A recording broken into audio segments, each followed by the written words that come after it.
A service of KIBMradio.com, the Internet's home for an all old-time radio.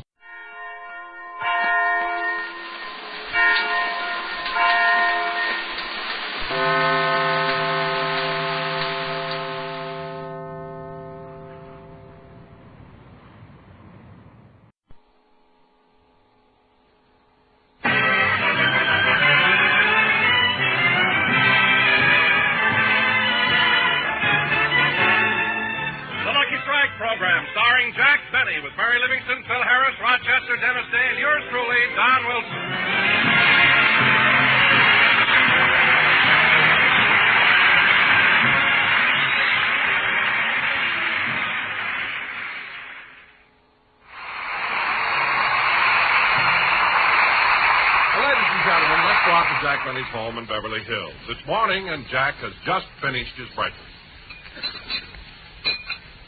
Did you have enough to eat, boss? Oh, yes, plenty. Quiet, Polly. Rochester, this breakfast was wonderful. The coffee was delicious. Thank you. The bacon was cooked just the way I like it. Thank you. And the eggs were absolutely perfect. Thank you.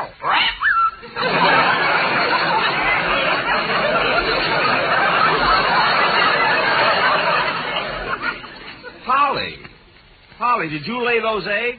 They tried to tell me I'm too young.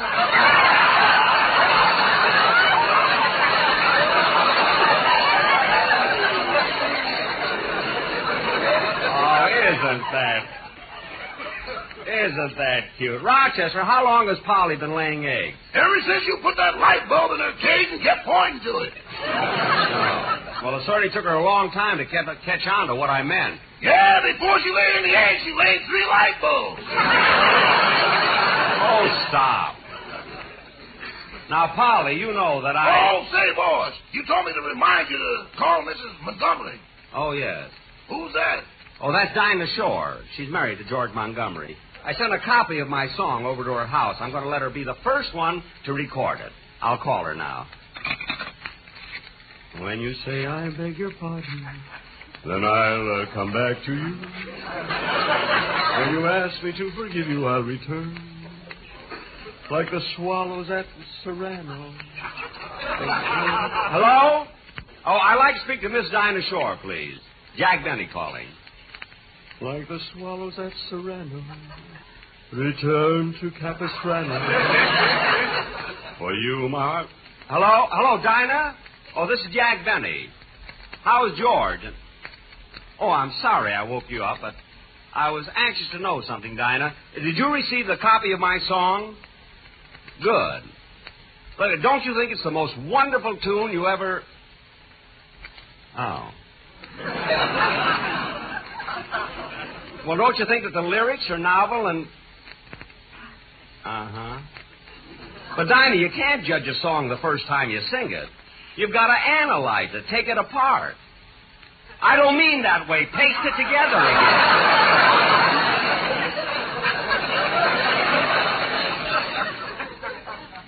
Well, look, Dinah, if you'll just take the song... Dinah?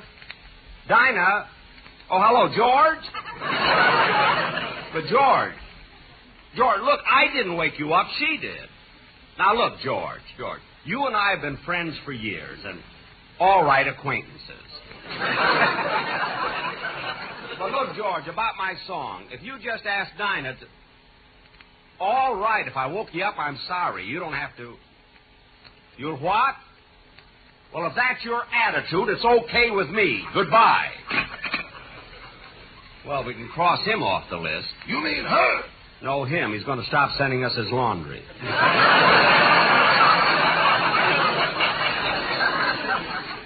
Oh, well, I'm glad Miss Shore refused to sing my song. I'd rather have a man do it anyway. Boss, why don't you call Mary Alonzo? Mary Alonzo? Yeah, you sent him a copy last night. How did you know? We got it back this morning. So soon? Well, maybe he liked the song and he's waiting for an answer. Rochester, get me his number, will you? It's in my personal phone book. Yes, sir. There's the door. I'll get it. When you say, I beg your pardon, then I'll come back to you. Boy, is Dinah making a mistake. Hello, Jack. Oh, Mary, come on in. What are you giggling about? Oh, I just had to stop by and show you a love letter that Dennis sent me. A love letter? Mary, you mean Dennis still has that crush on you? Well, how do you like that? Let me see the letter Dennis wrote you. Here, I'll read it to you. You know, it's really sweet. It is? Mm-hmm. My darling a bit Mary. Smart, too. My darling Mary, I hope you won't think I'm silly, but I keep your picture on the wall of my bedroom. I didn't want my mother to know who I'm in love with, so I took a pencil and drew a mustache and a derby hat on you. I think I fooled my mother because now she's in love with you, too. Lovely, darling. And look how he finishes it. I love you madly and passionately, and will never forget the kiss you gave me when I took you home. Thanking you in advance for your next shipment, I remain yours truly, Dennis Day. Well, that's the cutest letter I've ever heard. Here's that number you wanted, boss. Oh, yes, excuse me, Mary. I'm going to call Mary Alonza. Mary Alonza? Yeah, he's going to make a record of my song. If you say that you are sorry, then I will understand. Neath the harvest moon we'll pledge our love anew. Hello? I'd like to speak to Mr. Lanza, please. Tell him Jack Benny's calling. So, my darling, though we parted, come back to whence we started. Hello? Hello, Mario? This is Jack Benny. I want to know how soon you'd like to make a record of my... What? But Mario, look. Well, now, why should you... But Mario. But...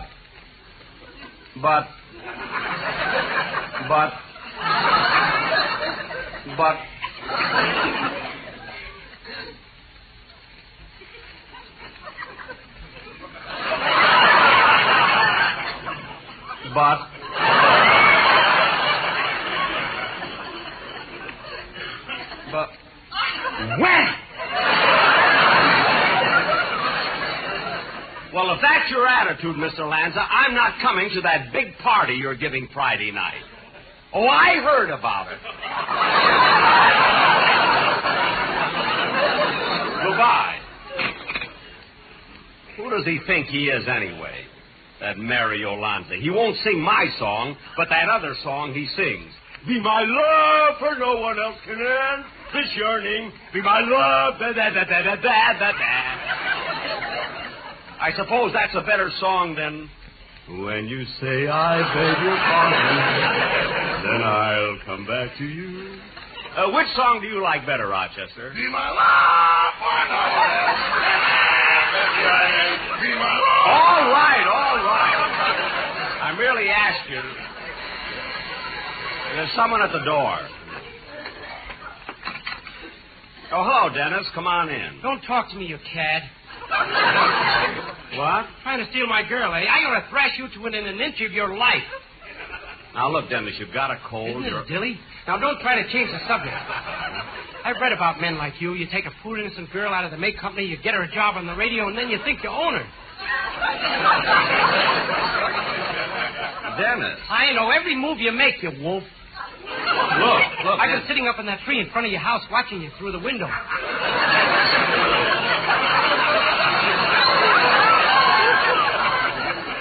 What? Boy, do you look ugly in the morning.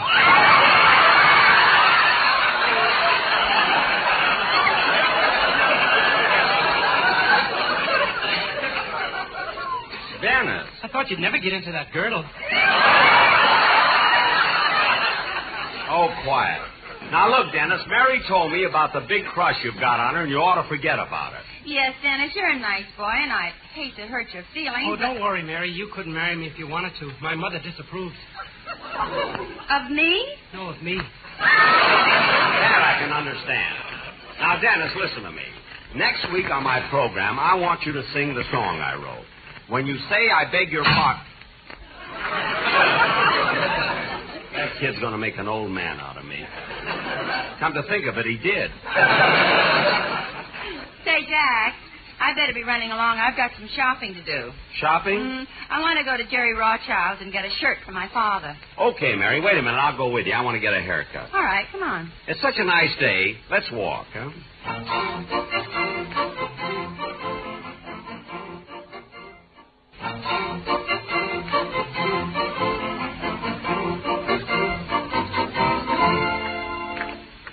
You see, Mary, there's Jerry Rothschild's in the middle of the block. Well, where are you going to get your hair cut? At Jerry Rothschild's. They have a barber shop on the mezzanine. So while you're getting your father's shirt, I can get my hair cut. That's very convenient. Hey, Jack, isn't that Mr. Kitzel coming toward us? Mr. Kitzel? Oh, it sure is. Hello, Mr. Kitzel.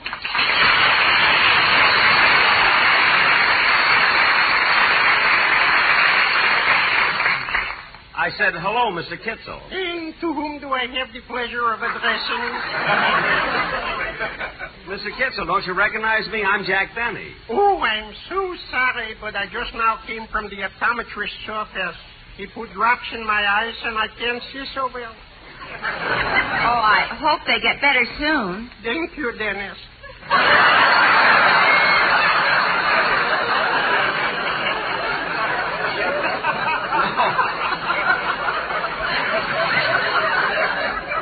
No, Mr. Kitzel, this is Miss Livingston. Oh. What's wrong with your eyes, Mr. Kitzel? I happen to be colorblind. Oh. You know, to me, yellow is brown. Yellow is brown? And that's not all. Brown is green. Brown is green? Also, to me, green is yellow. Yellow is brown, brown is green, and green is yellow? Yeah, and last night at dinner, did this cause trouble? I saw my brother-in-law eating what looked like a hot dog, so I was smart and I asked, how do you like the cucumber? And he said, what cucumber? I'm eating a banana.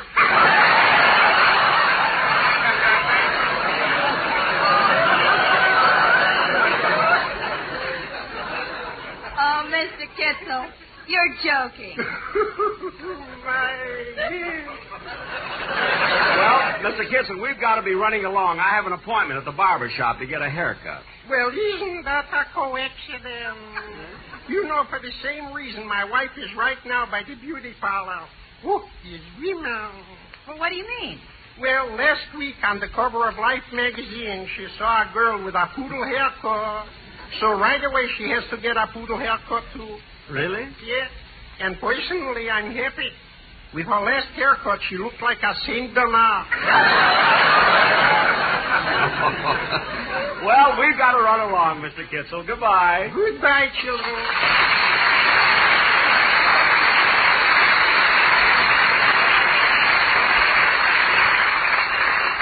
Come on, Mary. Well, here it is, Rothschild's Men's Furnishing and Barber Shop. Let's go in. Now, if you want to get your father's shirt, the counter's right over there. Oh, okay, yes. May I help you? Yes, I'd like to buy a shirt. What size does your father wear, Mary? Well, just a minute. I've got Papa's letter right here. He wants a 15.5 collar. Sleeve length? 58. 58? Oh, lady, you must be mistaken. Why, the average sleeve length is 34. Certainly, Mary. Why does your father want such long sleeves? Well, Mama gave him a pair of gloves for Christmas. He doesn't want to get them dirty. What a family you've got. Look, Mary, while you're deciding on the shirt, I'll go and get... you, Bud. Huh?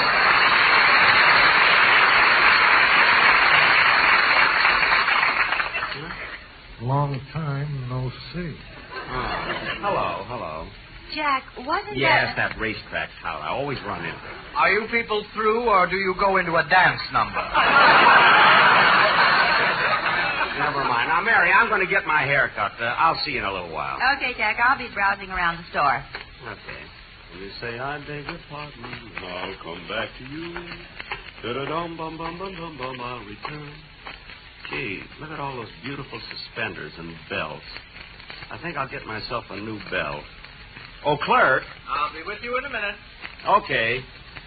Boy, those belts really look nice. Hey, Bud. Bud. Huh? Oh, for heaven's sake.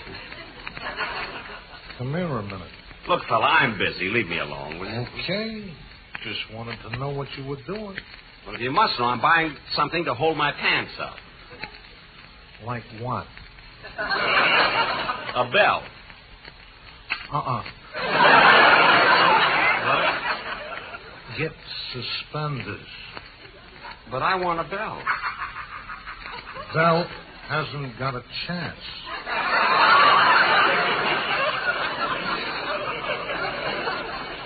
It hasn't?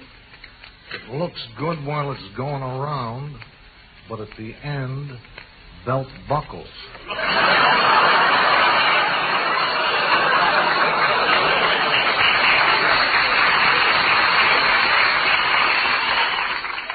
Yeah, I never thought of that. Take my advice and put your money on suspenders. Suspender? Are you sure? Well, look at the performance. Suspenders always come up from behind and finish in front.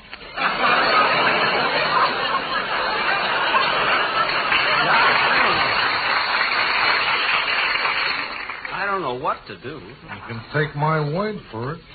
Suspenders will never let you down. Well, I don't care what you say. I'm going to get a belt. Okay. They're your pants. So long. Goodbye.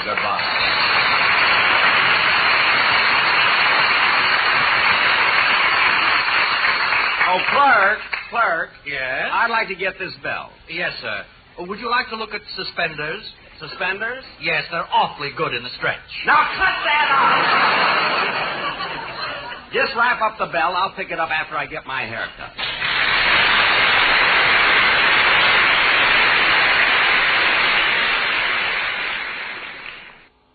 Gee, I'm in luck. All the barber chairs are empty.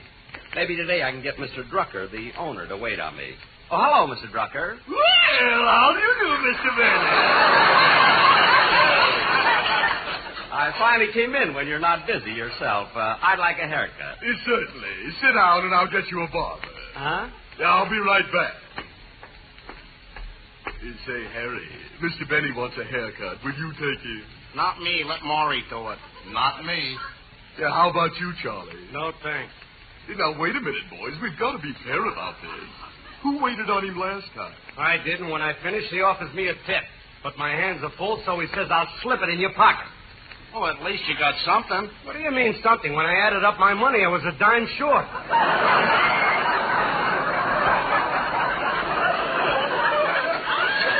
Well, if Benny wanted a shave, I'd do it. You would? Sure. Then when the police came, I could say it was an accident.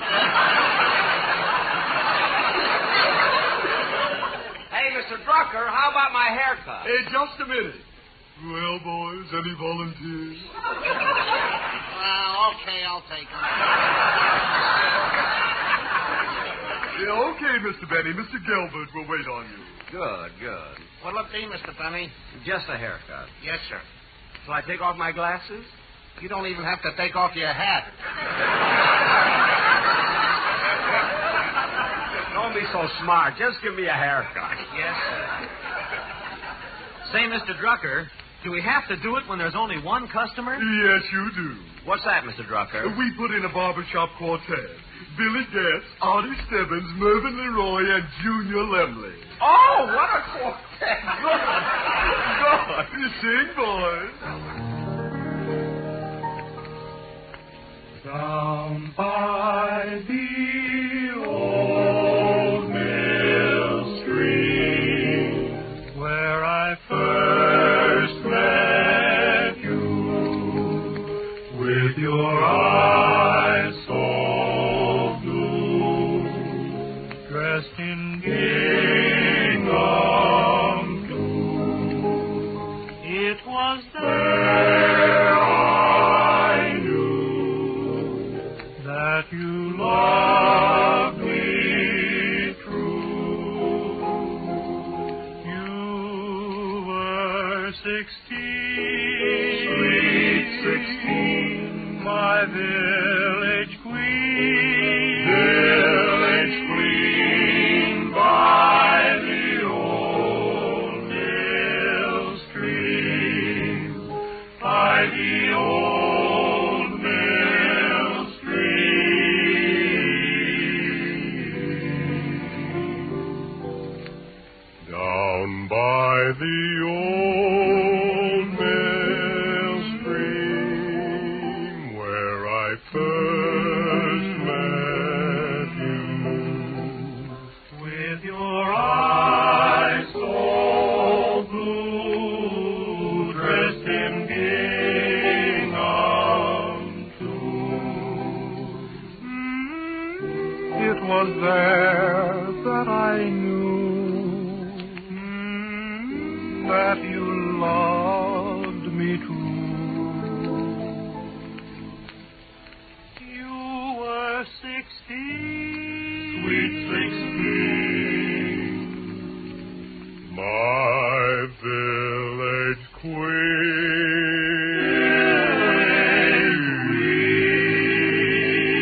the old mill stream.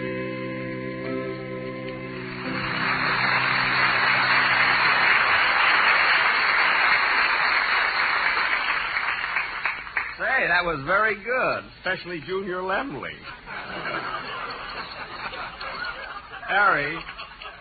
Harry, don't take too much off the sides here, will you? Yeah, I'll watch it. Well, is our little customer happy today? How's the haircut coming? Fine, Mr. Tucker. Would you also like a shampoo? No, just a haircut. A massage? No, thank you. I tell you what I would like. I'd like a manicure. A manicure? Certainly. Just a moment. I'll get one of the girls. Oh, Miss Daniels. Yes? Mr. Benny would like a manicure. Will you take it? Not me. Let Betty do it. Not me. How about you, Goldie? No, thanks. Now, wait a minute, girls. We've got to be fair about this. Who took care of him last time? I did. For a 75-cent manicure, I had to sit there and polish 20 nails. 20? When I got through with his hands, he took his shoes off. I know what you mean. He did that to me once. Really? I didn't mind cutting his nails, but I had to play this little piggy at the same time.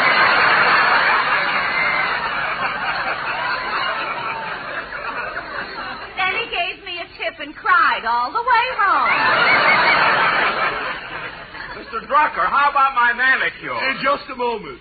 Edith, you take it. Okay. Mr. Benny, the manicurist will be with you in a moment. Thank you. When you say I beg your pardon, then I'll come back to you. When you ask... All right, Mr. Benny, I'm ready to give you a manicure. Just put your fingers in this bowl of water. Certainly. Ow! That water's hot.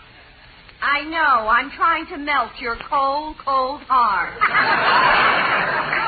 Never mind. Just give me a manicure. Oh, Mr. Drucker. Yes? I think I want my shoe shine, too.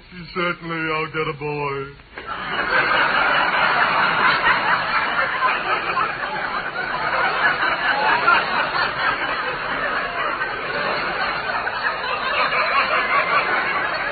Oh, Ray, Mr. Benny wants a shoe shine. Will you take it? Not me. Yeah, how about you, Danny? No, thanks. Now, wait a minute, boys. We got to be fair about this. Who was the last one to shine Mr. Benny's shoes? I don't remember the answer, but that question was on a quiz program. Well, somebody's got to shine Mr. Benny's shoes. You do it, Danny. Not me, Mr. Drucker. I ain't got nothing against shining Mr. Benny's shoes, but it's murder getting around them pearl buttons. Mr. Drucker, what about that shine? In just a minute. Oh, Jack. Here I am, Mary. Did you get your hair cut? Yes, and I was going to get a shine, too, but I'll let it go. Oh, Mr. Drucker. Yes? Mr. Drucker, wait till I turn the page here. Remember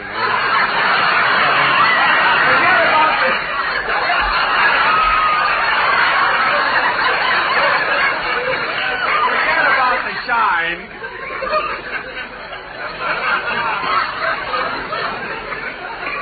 That's from the manicure. It sticks to my finger. Forget about the shine and charge the haircut to my account. Oh, Harry Gelbert, you gave me such a good haircut. Here's a tip for you. Thank you, Mr. Benny. Come on, Mary. You say, Harry, did I see right? What? Did Mr. Benny give you $1 tip? Yep. Spin that old man around in a chair 3 times and he don't know what he's doing.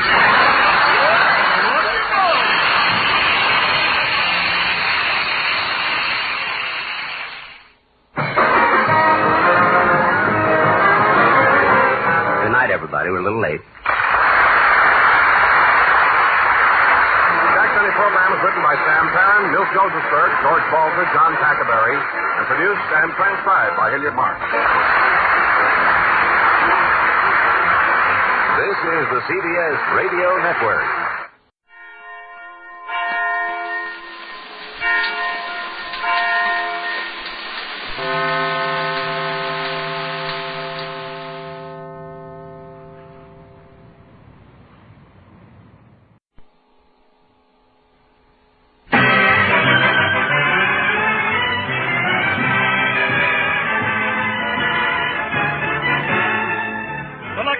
Program starring Jack Benny with Barry Livingston, Phil Harris, Rochester, Dennis Day, and yours truly, Don Wilson.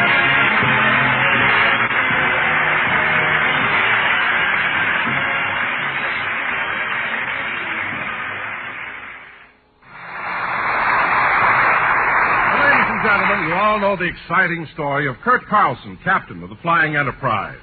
But since we can't bring you that hero, we bring you a man who spent 2 days in a leaky canoe on Hollywood and Vine, Jack Benny!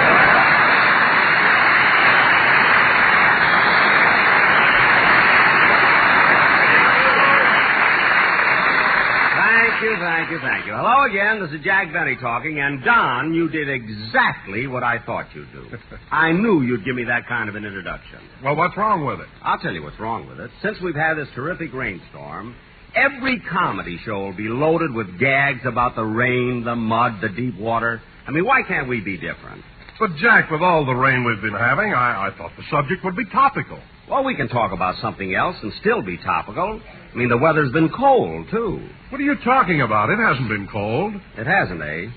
Don, Jane Russell has been wearing a sweater just to keep warm.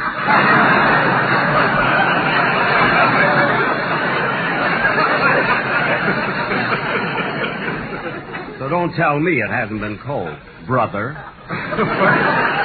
All I know is the other day I got up at 7 o'clock in the morning. What did you say? I say all I know is that the other day I got up at 7 o'clock in the morning and took a long walk in my shirt sleeves. Well, Don, you can do that. You're blubberized. You know what I mean?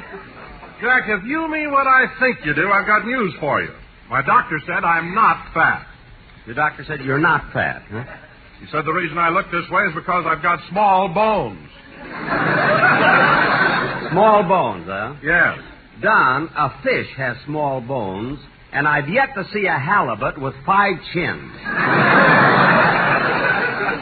So you can tell your doctor... Oh, hello, Mary. Hello, Jack. Well, it's about time you got to the studio. You weren't even here for rehearsal. But, Jack, I couldn't help it. I left the house in plenty of time. It wasn't my fault that the bank was held up. Bank held up? Yes, I was driving down Hollywood Boulevard.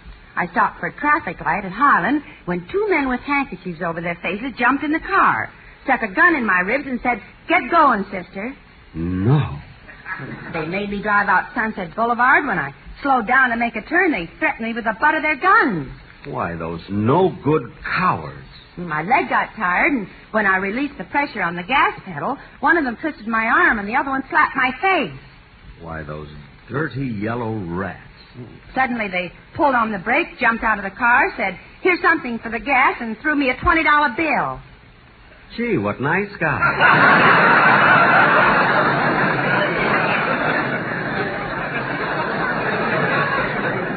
I mean... Oh, now, Mary, did you make that story up? Yes, Jack. Every time I'm late, you vote me out, so I thought I'd make up an excuse. Some excuse. That's the worst story I ever heard. How you ever expected anyone to believe such a far-fetched, fantastic story? I'll never... Oh, I'll get it. Hello? Yes, she's here. It's for you, Mary. Oh, thanks. Hello? Yes? Yes, I would. Oh, no, you'll have to do better than that. Thank you. Goodbye. Who was that, Mary? Warner Brothers. They just bought the story. Well, I'll be darned. Anyway, Mary, what was your real reason for being late? Well, Jack, since my car froze 2 weeks ago, it hasn't been running right, and I couldn't get it started. Mary, don't you know to keep your car from freezing, you have to fill your radiator with alcohol? Alcohol? Coming, Mother.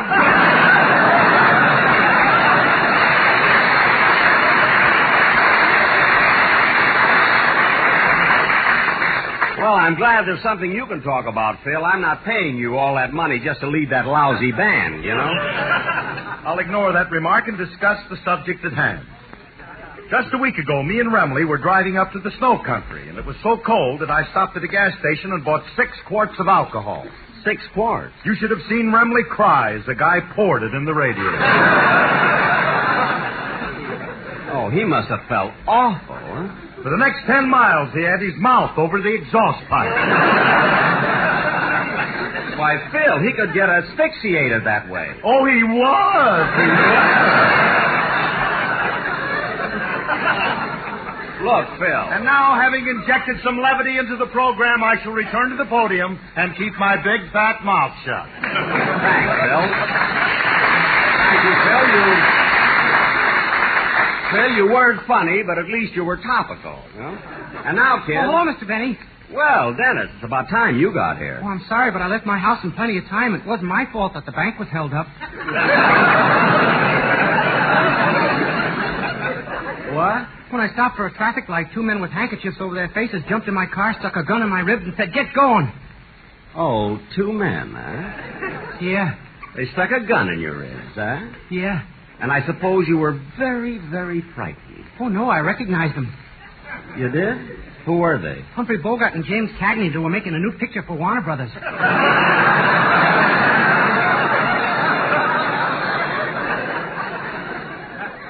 Gee, those studios sure work fast. Then suddenly they told me to stop the car. They jumped out, threw me a $20 bill for the gas, and kissed me goodbye.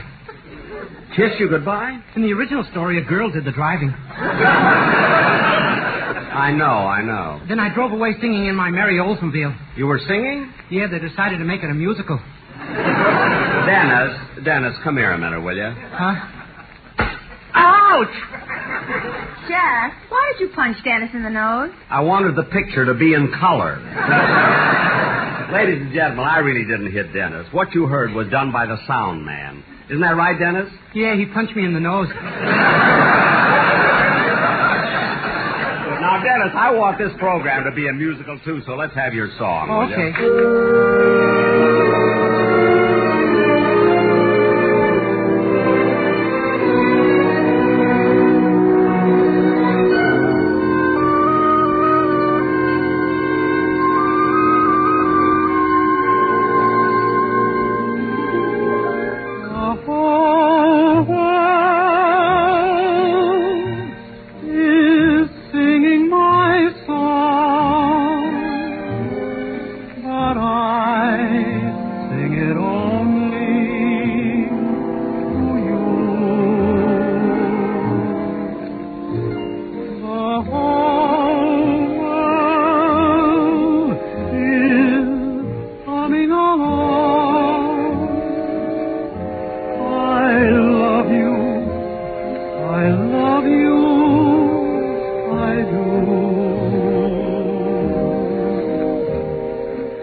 very good, Dennis. And Phil, I must admit that the music sounded good, too. Well, thank you, Jackson. It's about time you paid my boys a compliment.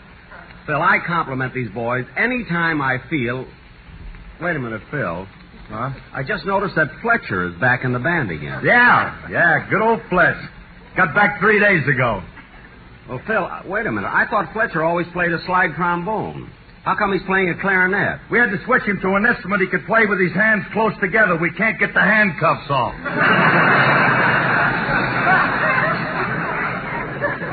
Handcuffs? Phil, what did Fletcher do this time? He didn't do nothing.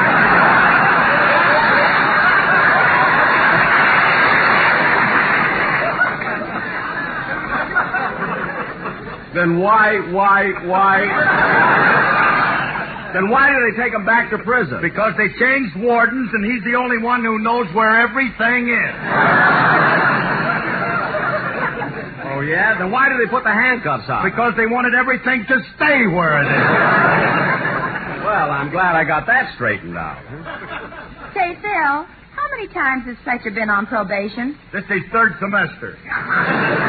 Oh, Phil, say that word again, will you? Semester. Say it once more. Semester. You know, folks, at rehearsal, he kept pronouncing it seamstress. Imagine seamstress. A natural mistake for a chap who likes to keep the audience in stitches.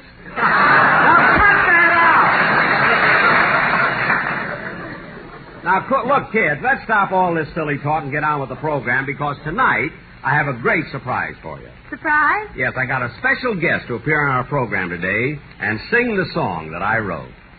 When you say, I beg your pardon, then I'll come back to you. What a song. Oh, yeah?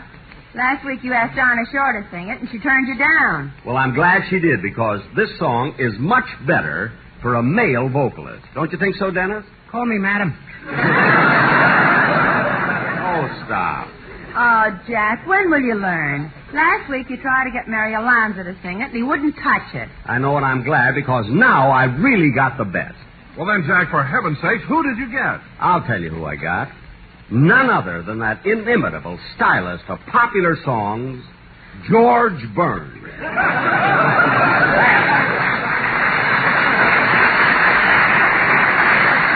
That's who I got. George Burns? A Burns and Allen? Yes. You mean Sugar Throat?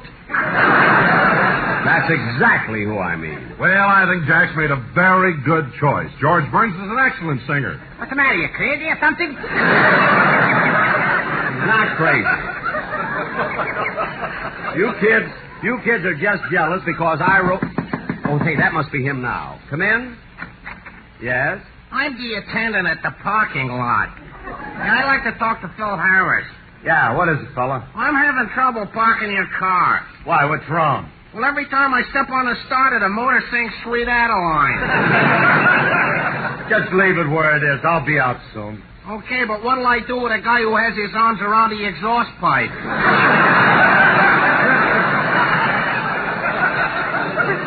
Leave him there. Leave him there. Boy, is he asphyxiated. Get out! Gee, I thought sure that would be George. I wonder if he's left his house yet. I better call him and see.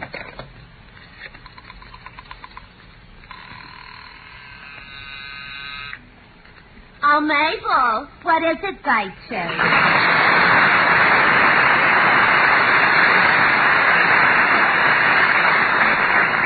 Mr. Benny's line is flashing. Yeah, I wonder what Schmovadas wants now. I'll plug in and find out. Yes, Mr. Benny. Yeah, just a minute. I'll try and get him. He wants I should get him George Burns. George Burns? I wonder why. Maybe Jack wants him to be a guest on his television show next Sunday. Those two straight men. If it wasn't for Mary Livingston and Gracie Allen, they'd be a couple of bums.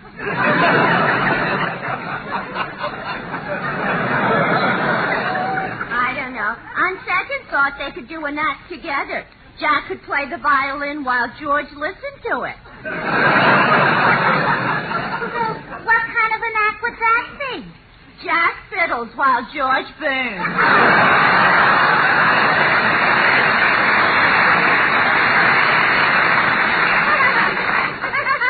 I made it funny. Someday I may have my own switchboard.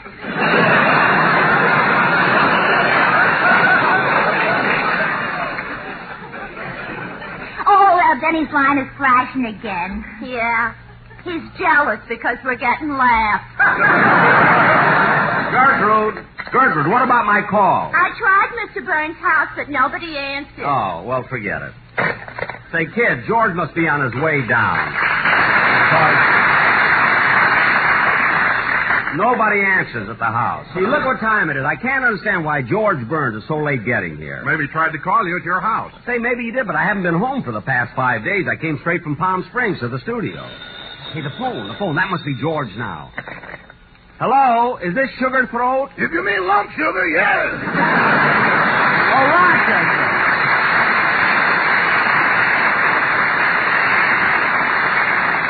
Rochester, what do you want? Well, Friday, you called me from Palm Springs to check on the damage the rainstorm did to our house. Now, wait a minute, Rochester. At the start of the program, I told Don Wilson we're not going to do any jokes about the rainstorm. This ain't no joke, boss. What? Our front porch is covered with a foot of mud. Well, clean it off. Remember, our house is in Beverly Hills. The house is, but the porch ain't. You mean our porch floated away? Where is it now? With the flying Enterprise. What? I stayed with it till the Coast Guard told me to jump. Rochester, stop being silly. These are jokes. The people in the audience are laughing. They must be from Florida. Well, not all of them. Anyway, I'll see you when I get home. Goodbye. Goodbye.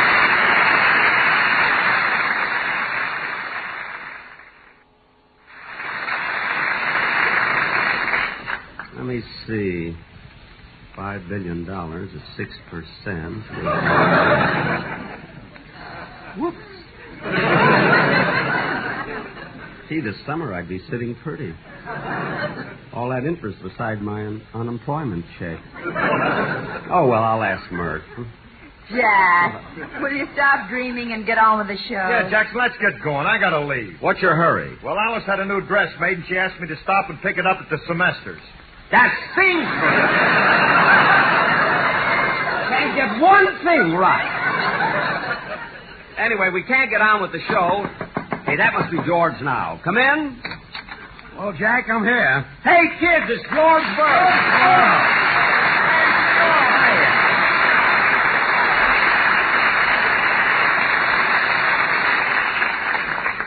George, I knew you wouldn't let a pal down. Of course not, Jack. What are pals for? You know, kid, George and I have been friends for 20 years. 25. That's right. We've been following each other's careers since the days of vaudeville. We don't make a move without consulting each other. Isn't that right, George? That's right. But you did have me worried for a while. What took you so long to get here? What took me so long? I've been chasing you all over town looking for you. When did you change networks?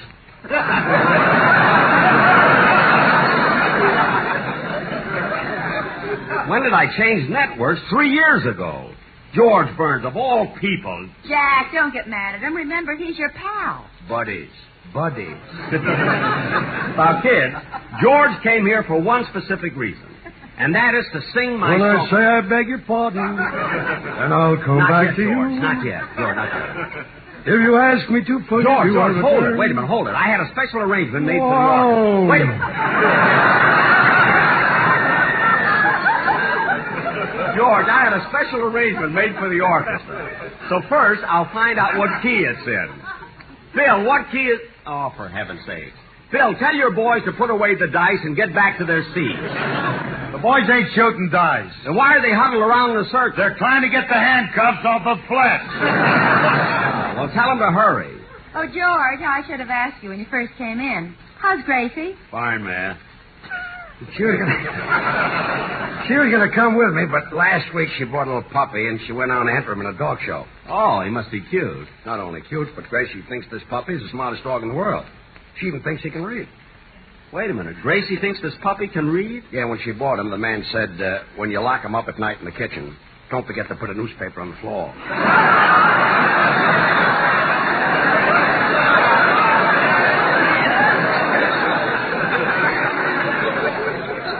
And she thinks she can read? Leaves the light on all night. Well, look, George, about my song. When you say I beg your pardon. Wait for the band! Boy, what an eager beaver. Dennis, he's not an eager beaver. He's just anxious to sing my song because he thinks it's wonderful. Don't you, George? Yes, sir. That song will sell more copies than My Tomato Ran Away, but I'll catch up to her. Who wrote that? Rogers and Hines. What? It has 57 choruses. That's my pal. Always got a joke. Buddies. Now, come on, George. How about doing my song? Okay. Wait till you hear this, folks. Ready, Phil? Take it.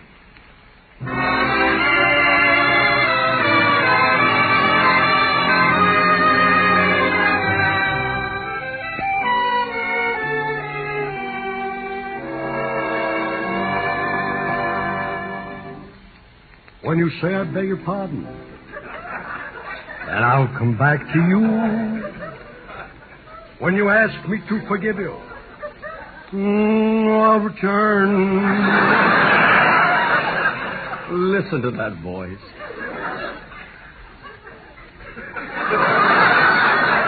Like the swallows in Sereno, return to Capistrano. For you, my heart will always yearn. That's my buddy. When you say that you're sorry, then I will understand. 'Neath the harvest moon, we'll pledge our love anew. That's an F sharp. Oh, shut up.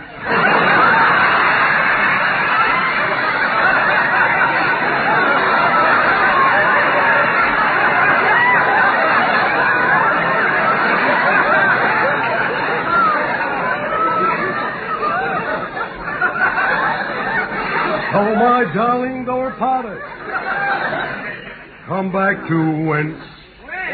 Yes, whence? We started, and sweetheart, then I'll come back to you.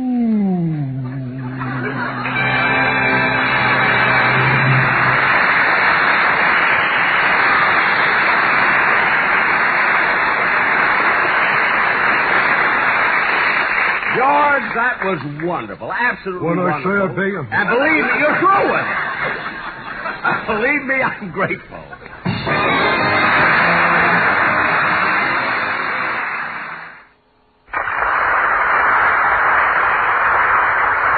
The program is written by Sam Perrin, Milt Josephsberg, George Balter, John Packaberry, and produced and transcribed by Hilliard Mark. This is the CBS Radio Network.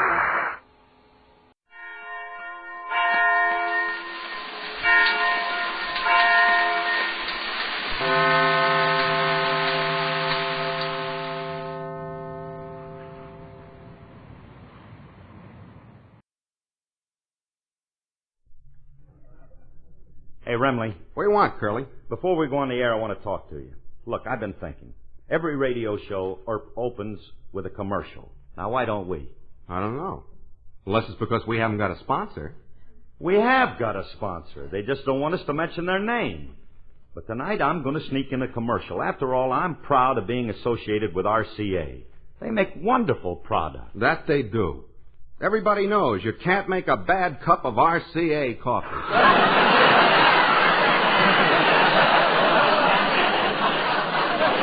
Remley, they don't make coffee. RCA Victor makes the best television sets and 45 record players that money can... Wait a minute. Let's start the show, and you can listen to the commercial I wrote for Bill Foreman. It's a honey. RCA Victor, world leader in radio, first in recorded music, and first in television, presents the Phil Harris Alice Faye Show.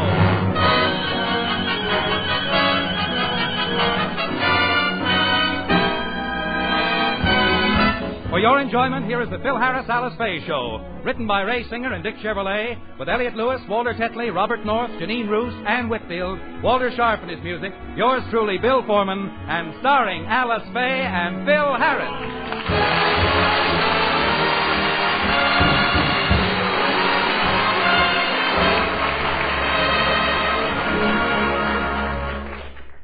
This is Phil again. Now, here's a word from RCA Victor. Fill your life with a new magic world of fun. Enjoy yourself. Have a Highland fling. Yes, that's just what it is when you and your family start enjoying RCA Victor's new 17-inch television console, the Highland. It's fun, it's fine, and it'll be the favorite of your family. That's right. The most famous name in home entertainment, RCA Victor, now brings you the best in 17-inch television with the new Highland console. There's a lot we can say about the Highland, but you just have to see it. With its remarkable pictures, clear, bright, and steady. Its distinctive console cabinet, beautifully styled, beautifully finished, and priced to fit your family budget. Then you'll know why this is million-proof television. Now, over 2 million American families have tried, tested, and purchased RCA Victor television.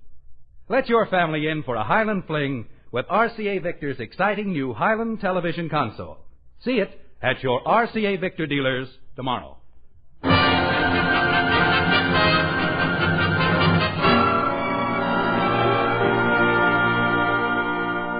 It's Easter, and Alice, Phil, William, and the children have just returned from church. Oh, I certainly was proud of you two this morning. You looked positively adorable. Why, everybody said you were the sweetest and prettiest things in the Easter parade. Thank you, dear. I was talking to the girls. Oh, you children look beautiful. Thank you, Mommy. You look beautiful, too. You look so pretty in your new Easter outfit. And so young, too. The lady sitting next to me in church asked me if you were my sister. She did? Well, that was very sweet of her. How did she happen to talk to you, dear? She lost her glasses, and I was helping her look for them. You should have quit when I was ahead. You did look young, sis, didn't she, Philip? She certainly did. One would never guess that on her next birthday, this kid is going to be... Never mind. No, I must have looked young. Well, even the minister commented on it. When I walked into church on your arm, he said, "Happy Easter, my child.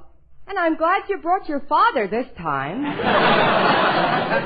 He said that about me, huh? Yep. Well, just for that, when I solo with the choir, I'll sing off key from now on. From now on, he says. You haven't hit a true note since... Please, Willie, please. Alice, I may not look as young as I used to, but I noticed a lot of admiring glances cast in my direction during the parade today. And small wonder, I was impeccable in my striped trousers, cutaway coat, and flowered boutonniere.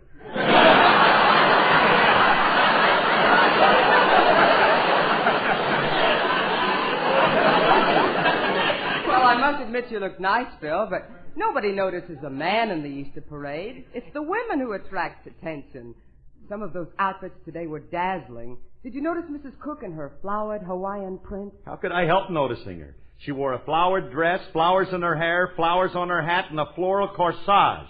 She looked like the opening of a new restaurant. I thought she looked lovely. And, Mommy, did you see Mrs. Martin? She had on a beautiful green organdy dress. Yes, and I loved her Mylon straw cartwheel hat. And did you see Mrs. Roberts? She had on a beige shantung dress with that lovely mink stole. And did any of you girls notice Mrs. Consulman? No, I didn't, Phil. What was she wearing? She looked ravishing in a Hanmacher street-length suit of ice blue satin and tulle with a flared peplum. And her hat was a pearl-studded cloche of matching satin and file adorned with sheer illusion veiling. The blue was repeated in the shower of delphinium blossoms pinned to her lapel. Her ensemble was set off by accessories of a canvas water bucket, wrapped leggings,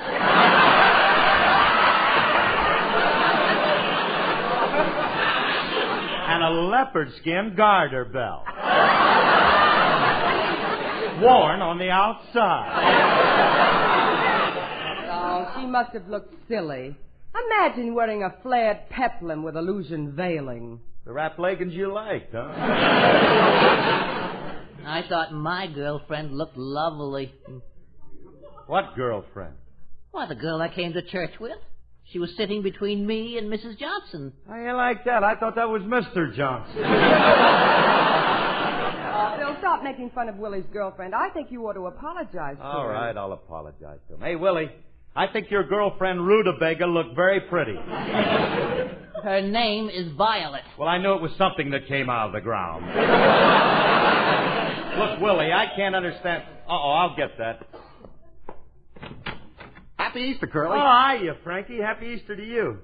What you got there? Some presents for the family. I got some chocolate bunnies for the kids, a plant for Alice. Gee. And here's something for you, Curly. I got you 3 pairs of shorts. Well, that's very nice of you. But what made you buy me shorts? You said you wanted them.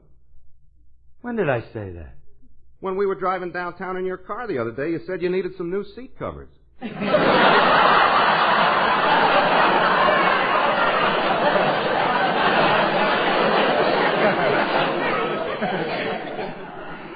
I wonder what would have happened if I told him my valves needed grinding.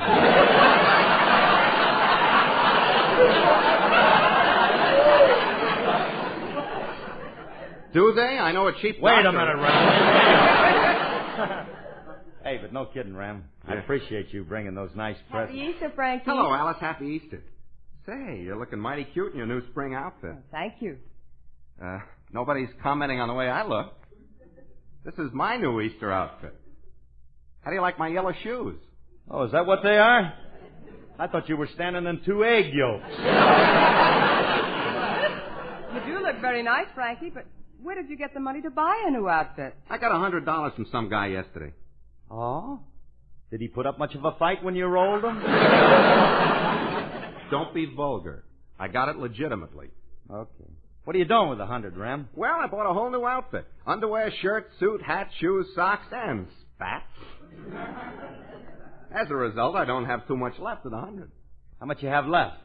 $85.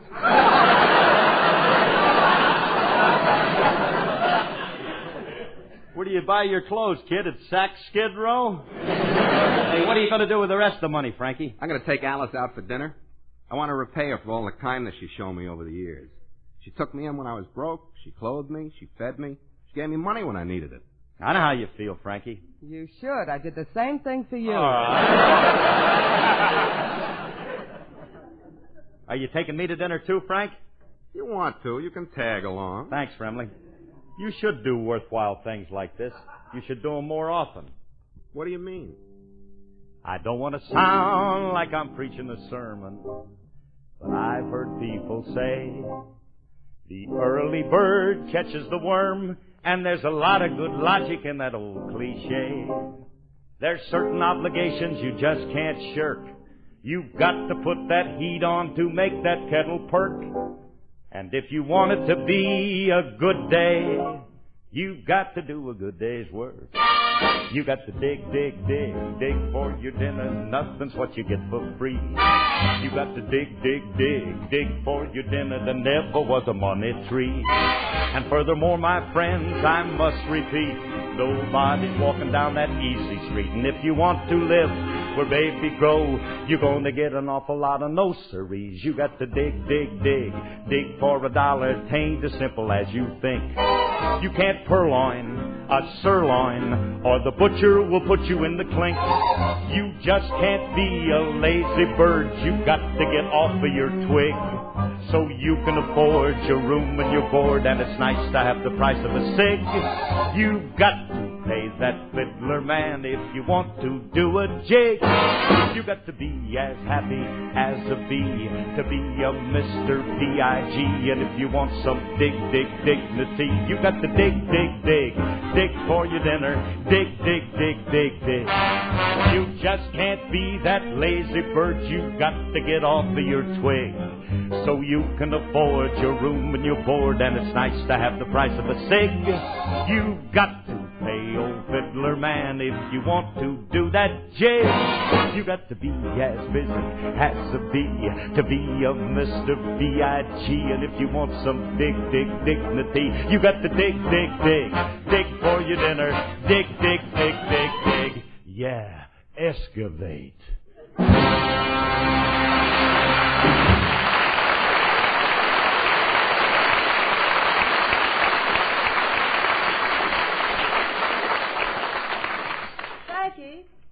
to take us to dinner? Any place you want to go. Money's no object. Pick out the fanciest restaurant in town. Just say the word and I'll take you there. Romanovs. Sorry, that's not the word. We want to go to a swanky place. Well, naturally. That's where I intend taking you. How about Chauncey's Midtown? Well, I never heard of the place. Is it expensive? Oh, yeah, but it's worth it. They give you a lot of food. Why, for $1, you can barely carry a tray to the table. All right. Never mind the cafeterias. If we want you to take us to an expensive place, why don't you take us to Pierre's French restaurant?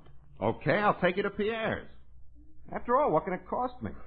Maybe $30. Ouch, dollars. Bill, before we go, I want to call Mother and thank her for the flowers she sent. I'll be right back. Okay, honey. Hey, Remley, it's sure nice of you to take us out to dinner. Oh, that's all right. Wait a minute. Come in. Well, look what somebody sent us for Easter. Bugs Bunny. What do you mean, Bugs Bunny? It's me, Julius. Oh, I'm sorry, kid. Your buck teeth and twitching nose fool me. And get the carrot out of your mouth. It's a fine way to greet me after I came all the way over here to wish us a happy Easter. I even brought you these lilies. You brought those lilies for me? Oh, thanks, kid. Let me have them. Okay. Lie down and I'll drape them across your chest. All right, kid, will you beat it? We ain't got no time for them smart cracks now. Mr. Remley's taking Mrs. Harris and me out to dinner. Would you mind repeating that ridiculous statement? Who's taking you out to dinner? I'm taking them out to dinner. Oh. What time are you supposed to be at the Salvation Army soup kitchen? I'm not taking them to the Salvation. Wonder what their entree is today. Round. If you bring your drum, Curly, we won't have any trouble getting in. You're taking us to Pierre's. I'll bring my French horn. You're going to Pierre's? Gee, I wish I could go with you, Mr. Remley. My folks went away and left me alone, and they forgot to give me money for my Easter dinner. Oh, that's a shame, kid. I'd be glad to take you with me, Julius, except for one thing. What? I wouldn't be found dead at the same table with you.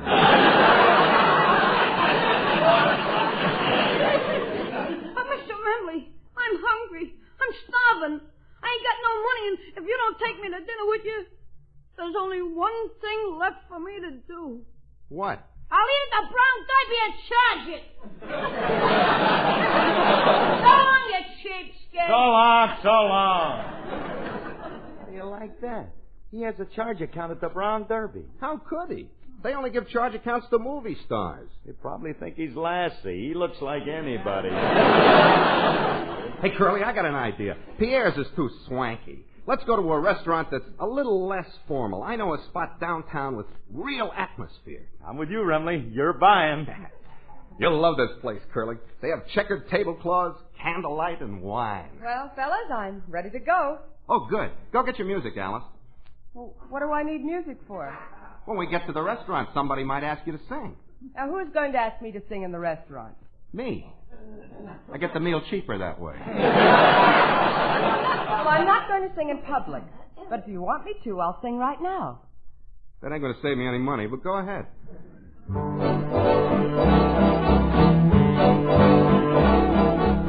I hear singing and there's no one there. I smell blossoms and the trees are bare. All day long I seem to walk on air. I wonder why. I wonder why. I keep tossing in my sleep at night. And what's more, I've lost my appetite. Stars that used to twinkle in the skies are twinkling in my eyes. I wonder why. You don't need analyzing. It is not so surprising that you feel very strange but nice. Your heart goes pitter-patter. We know just what's the matter. What? Because we've been there once or twice. Lucky. Put your head on our shoulder. Okay. You need someone who's older. So true. Rub down with a velvet glove. That I'd love. There is nothing you can take to relieve that pleasant ache. You're not sick, you're just in love. I hear singing and there's no one there. I smell blossoms and the trees are bare. All day long I seem to walk on air. I wonder why. I wonder why. I keep tossing in my sleep at night. And this morning I've lost my appetite. Stars that used to twinkle in the sky are twinkling in my eyes. I wonder why. We're just in love.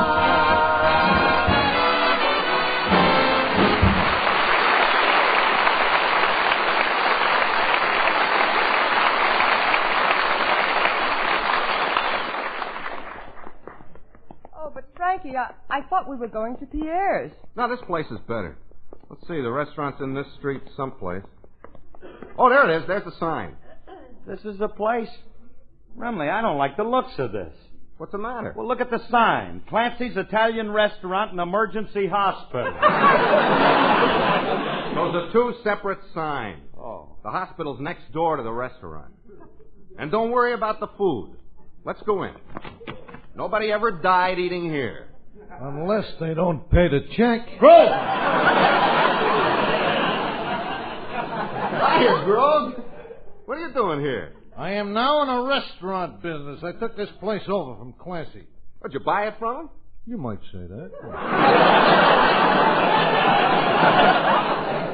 You wouldn't be right, but you might say it. Brogan, you didn't force him out of business at the point of a gun. No, please, I do not believe in resorting to physical violence.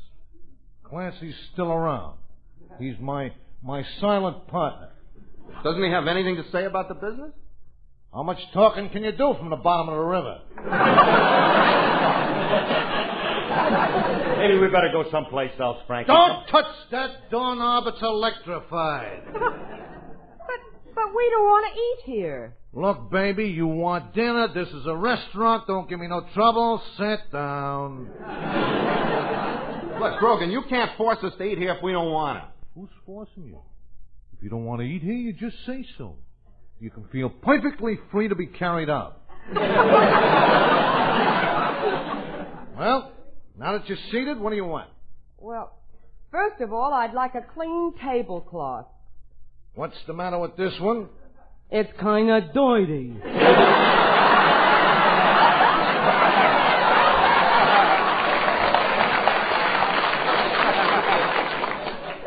Well, naturally. We ain't got towels. People are going to wipe their hands on something. Now, what do you want for dinner? Oh, I suggest that you try a specialty. What is your specialty? Pork chops a la mode. Pork chops a la mode? Yeah. That's a cold pork chop on top of a hot pork chop.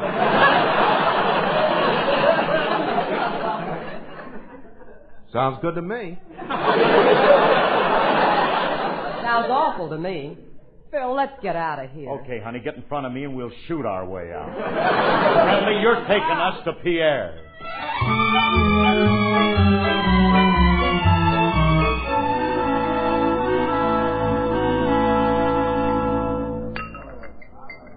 Oh, this is a much nicer restaurant, Frankie. I love the French atmosphere. Don't you, Phil? Oui. You're so dangerous, shy, so voulez-vous ce soir, but c'est légal. All right, Maurice. You know, we may be in a little trouble. I noticed the menus are printed in French and all the waiters are talking French. I only speak the language a little. And in that case, let me handle it. You speak French, Curly? Happens to be my business. You forget that last year I summered in the south of France. I'll take care of everything. Just hold my beret while I call the head waiter. Hey, senor!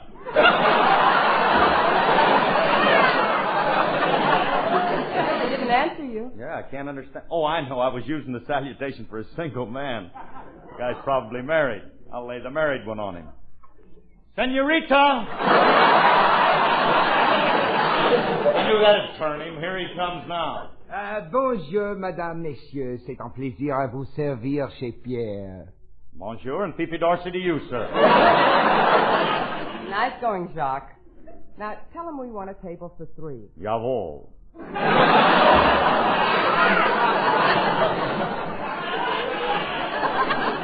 Monsieur, we have come here to eat a meal, and we want une table for, let me see, how do you say 3 in French? Oh, yeah, ein, zwei, drei. Drei people. Oh, Phil, please. Monsieur, un table pour 3 personnes? Ah, oui, madame. Un table pour 3, suivez-moi, s'il vous plaît. What did he say? What did he say? He said, follow me. Oh, yeah, that high school French of his, it gets me all confused. Hein? Voici votre table, madame. Asseyez-vous, s'il vous plaît. What do you say? What do you say? He said, don't make no passes at the waitress. This is our table, and we should sit down. Sit down? Oh, of course. Francois, squattez-vous.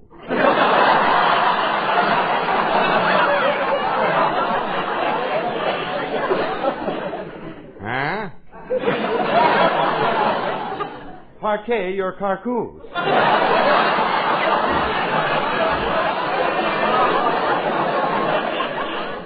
Seat down. Oh. Monsieur, I speak a little English. Perhaps you want me to interpret the menu? Interpret for me? Ooh la la, you fool, you. We know how to order, don't we, Remley? Yeah, of course. Garçon, to start off, we'll have 3 orders of cherchez la femme. But, monsieur, femme means woman. In that case, just make it 2 orders. You better make it 1 order. My gendarme is with me. Fellas, please, maybe you'd better let me order. Let's start off with some hors d'oeuvres. Okay. Waiter, bring us 2 bottles of hors d'oeuvres room temperature.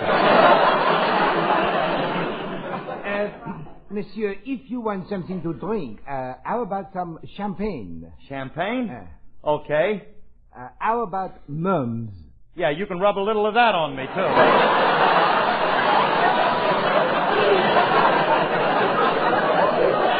Phil, why don't you let the waiter order for us? Well, it isn't necessary. I can read this menu. Now, let's see. Oh, for a starter, we'll have a plate of foie gras. Phil, that's pâté de foie gras. Yeah. And after that, I'll have this rag out of bouffe. How about you, Remley? I'll have the bouffe, too, but leave the rag in.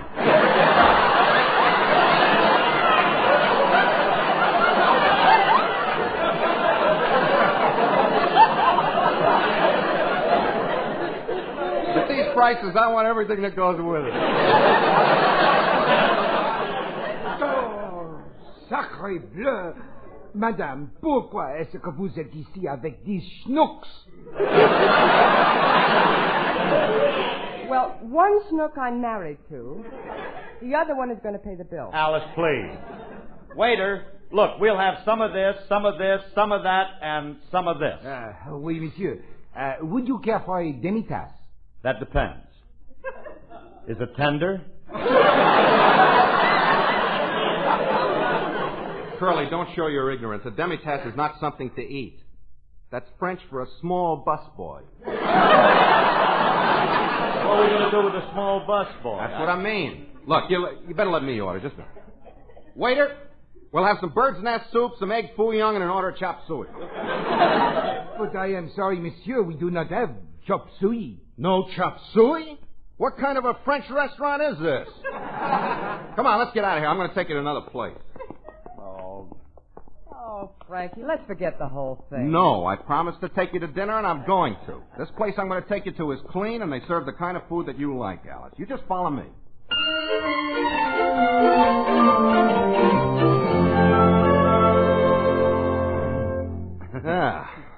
Wasn't that a wonderful dinner? It certainly was. Oh, yeah. I'm glad I thought of this place. Never have had such delicious food.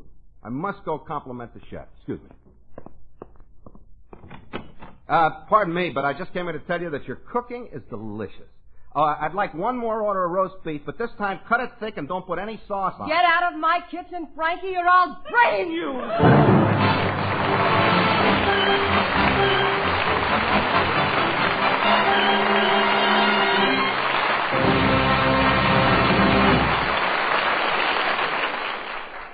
Before you buy anything, you want to know what it will do for you.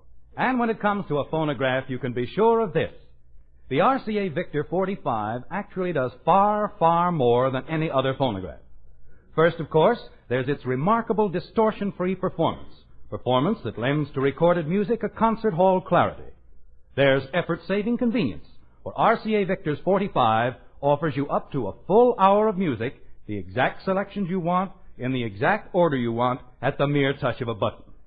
And the low-cost, non-breakable 7-inch 45 record can be stored on a regular bookshelf, 150 to a foot. Look over the wide range of models of the 45 at your RCA Victor dealers. And while you're there, ask for the magnificent Red Seal recording, The Great Caruso. This long-playing record offers you 8 of Caruso's favorite Italian arias, sung by Mario Lanza.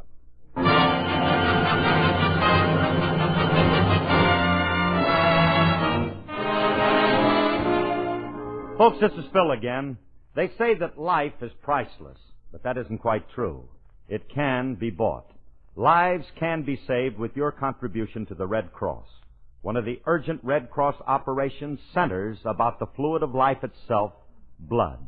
Only you can make sure that this program is continued and expanded. And this year, increase your contribution to the Red Cross. Thanks and good night, everybody. Good night, everybody. Remember, whether you're buying a television set, a radio, a Victrola phonograph, or records, put your faith in the cornerstone of American home entertainment for 3 generations. RCA Victor, world leader in radio, first in recorded music, first in television.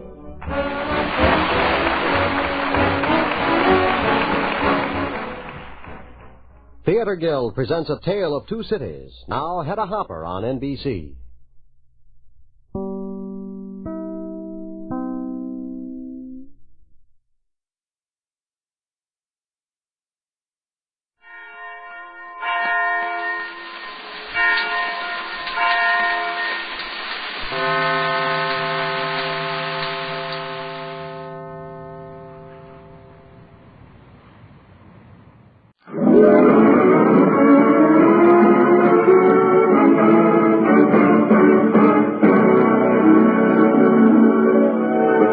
Radio Network presents A Salute to Jack Benny.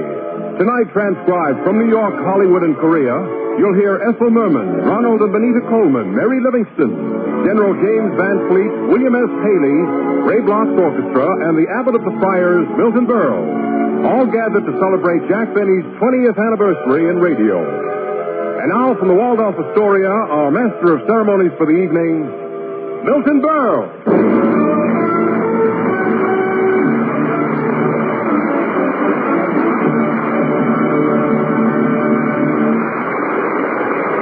Thank you. Ladies and gentlemen, once in a great while a man comes along who stands out in his field, a man with not only great ability, but with fine character, understanding, and generosity.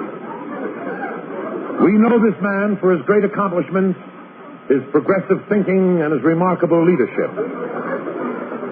Ladies and gentlemen, you may have anticipated me. After all, how many men fit this description? I'm speaking of General James Van Fleet.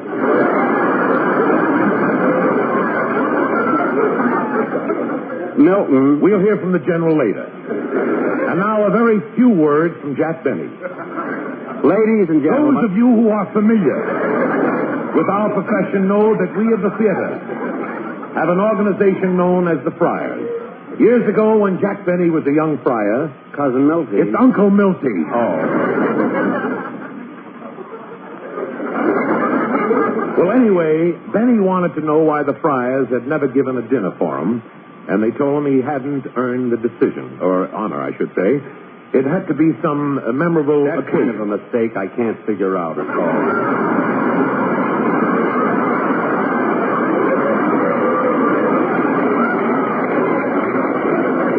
Mr. Benny, when we call on you, you'll have a chance to die.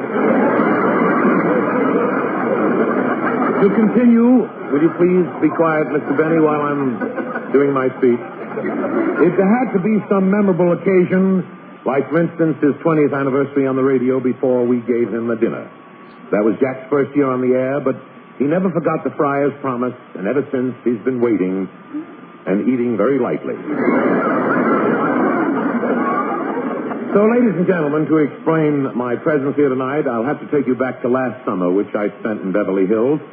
I rented a house while I was there, and early one morning, my doorbell rang, and it was Jack Benny. I didn't attach any particular significance to the visit because Jack stopped in about once a week to read the latest magazines and make his phone calls. Well, I'll never forget. Hello, Jack. Hello, Milton.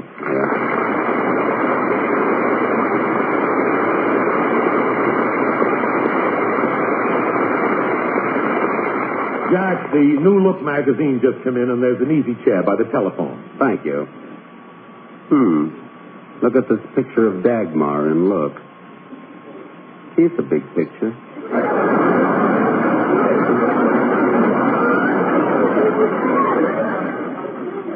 Continued on page 40.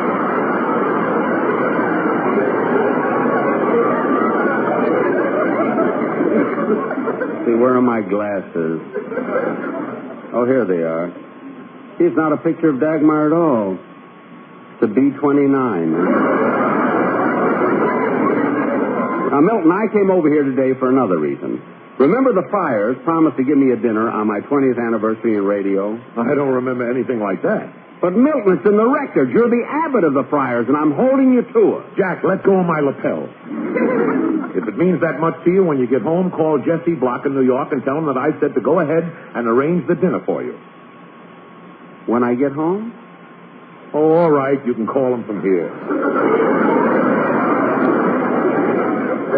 Thank you. You're welcome. And that's how this Jack Benny testimonial dinner came about. A short time later, I got a long-distance call from New York. Hello? Hello, Mr. Burrow. This is Miss Simmons of the Columbia Broadcasting System. Yes, Miss Simmons. I'm calling for Mr. Paley. We were told that you were one of Jack Benny's closest friends. Well, he and my telephone have been going together. Well, since Mr. Benny is celebrating his 20th anniversary on the air this year, Mr. Paley would like to get him a gift, but he doesn't know what to buy. Well, that is a problem. After all, what can you give a man like Jack Benny? He hasn't got anything.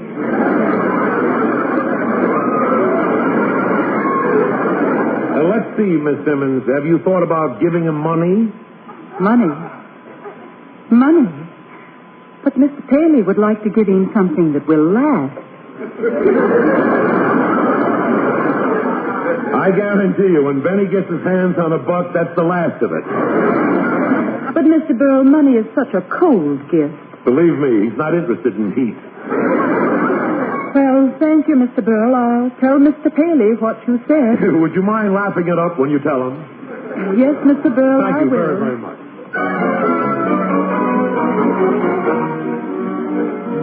I knew Jack would be interested to learn that Mr. Paley had phoned, so I went around to see him. But Rochester said Jack had gone out with his violin to play at a gypsy wedding. So I dropped over again the next morning.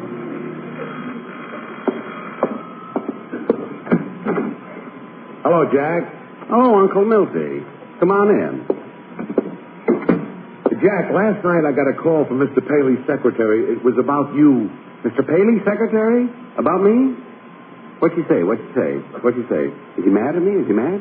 No, Jack, no. No, Jack, take it easy. He isn't mad. Your radio show wasn't even mentioned. Oh, good.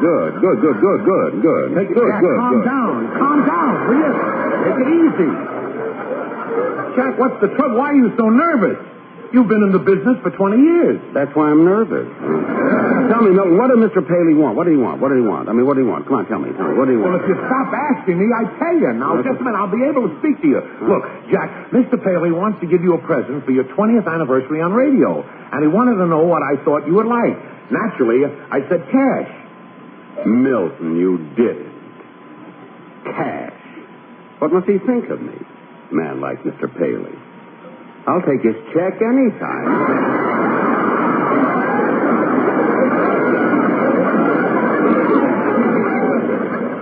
So what happened?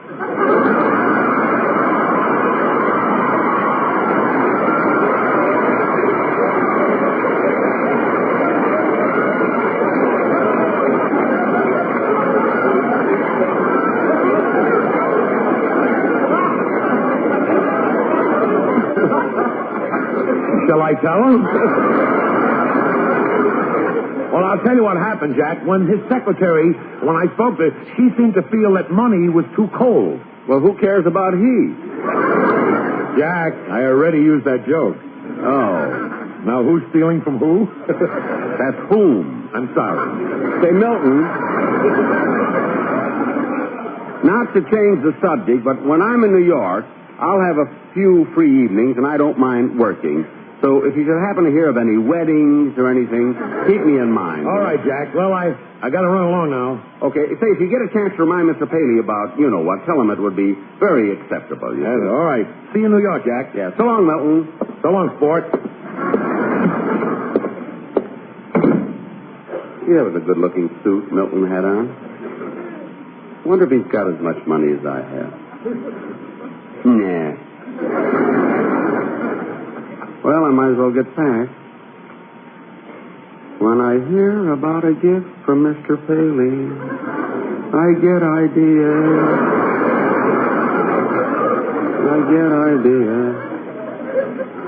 Wonder how much he would give me.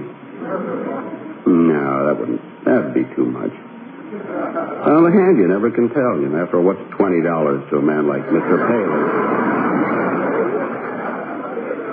Da-da-da-dum, da-dee-da-dum, da-da-da-dee-dum. It might be 30 or even 40. Just a minute. Oh, hello, Dollface. Hello, Jack.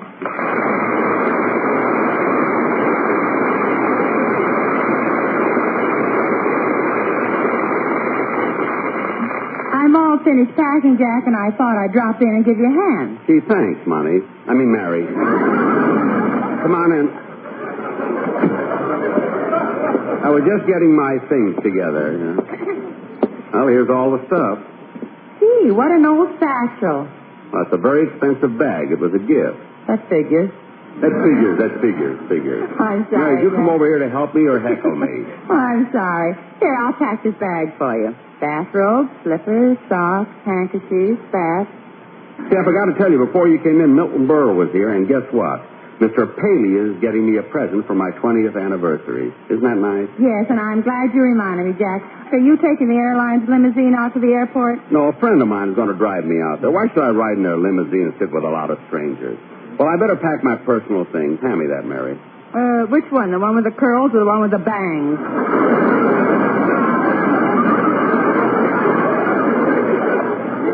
Both of them, and throw in the gray one, too. It'll probably be snowing in New York. You better put a leash on. It might be windy, too. Very funny, Mary.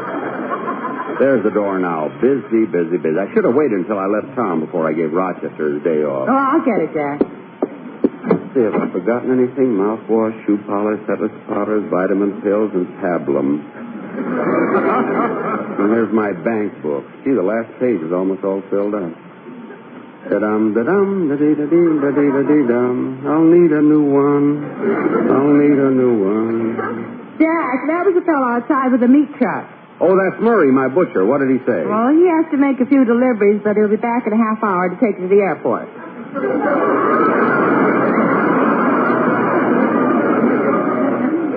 Good. And the back of the truck is crowded, so you'll have to ride 3 in the front seat. Is there another passenger? No, it's a side of beef. I don't care as long as I don't have to sit in the middle, you know. Da-dum-ba-bum, ba-dee-da-dum, Are you going to call Mr. and Mrs. Ronald Coleman? If I have time, I'll call him from the airport. Oh, okay. Da-dum-ba-bum, ba-dee-da-dum,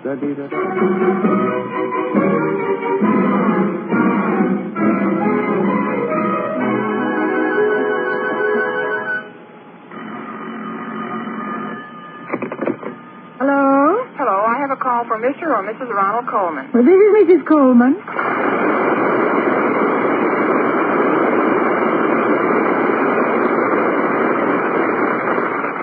This is collect from Mr. Jack Benny. Will you accept the charges? Oh, long distance? No, it's a local call. Oh.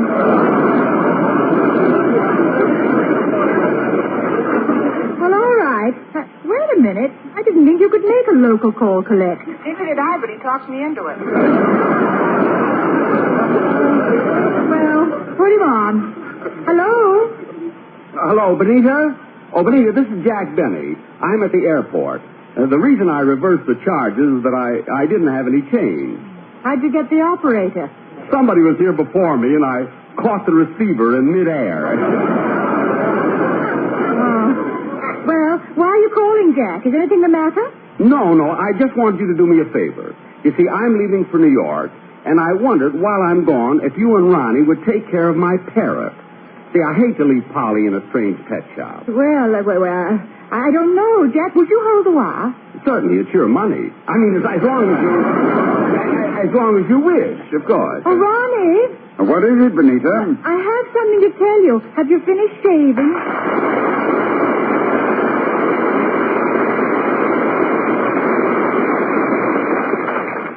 Finished shaving? What difference does that make?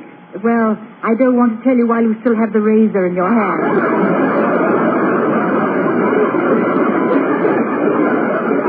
Oh, it's all right. I've quite finished. What is it? Jack Benny's on the phone. Ronnie, why did you break the mirror? Well, as long as they're having bad luck, let's have a reason.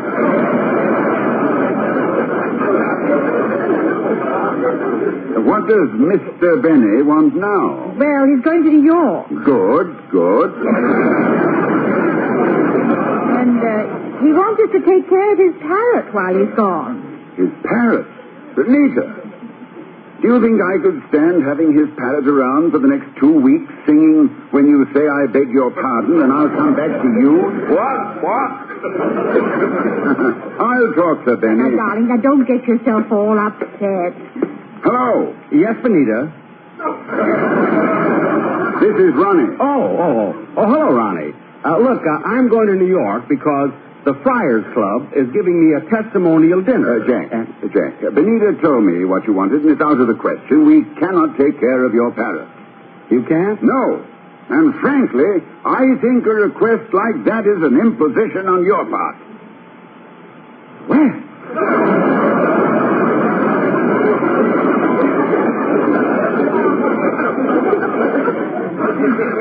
You mean? That's definite, Jack, and I see no reason to discuss it further. Well, all right, Ronnie. That's the way you feel about it? Goodbye. What did he say, Ronnie? Well, for once, my dear, I did the talking. I told him we wouldn't take care of his parrot, and that's all there was to it. What's Jack going to New York for? The Friars are giving him a dinner. But why? Well, they've given dinners for everybody. I suppose they've simply run out of people. I read something about it. It's his 20th anniversary on the radio. Say, Benita, do you think we'll have to buy him a gift? Oh, I suppose so. He's already taken out ads in the trade papers thanking us for it. He's a sly one. He does the same thing at Christmas. Well, if we have to give him something, we'll just... I'll take it, darling. Hello? Hello, Ronnie. This is Jack again. Yes? Ronnie, the reason I called back is that I've been thinking that perhaps I was too harsh with you a few minutes ago. especially when I hung up.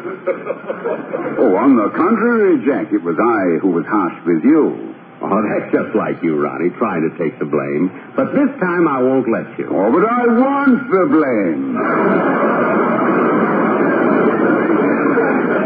No, Ronnie, our friendship means too much to both of us.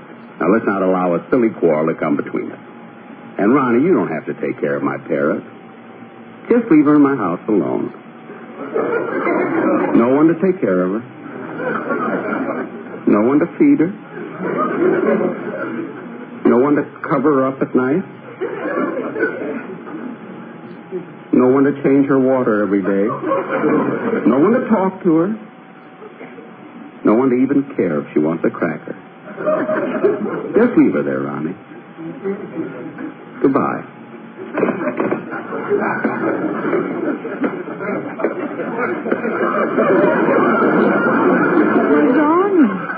Ronnie, you're crying.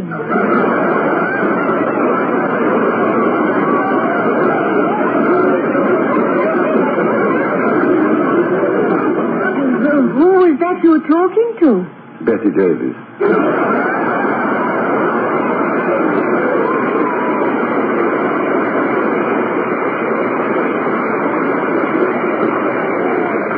Excuse me, Benita. I'm going over and get Jack's parrot.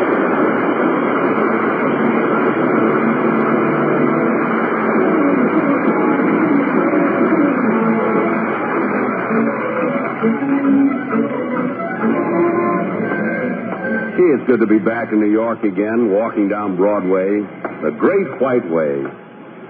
There's Judy Garland at the Palace, Jane Wyman in the Blue Veil, Phil Silvers at the Winter Garden, Bert Lahr at the... Jack! Oh, Jack! What? Why, Ethel Merman.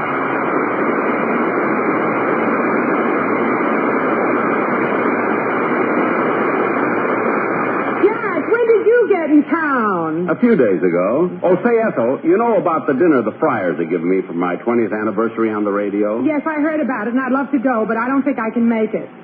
But why? You don't have to bring an expensive gift, you know? I mean, I'd appreciate almost anything. It isn't that, Jack, but I'm going to be busy. Ethel, let me tell you something.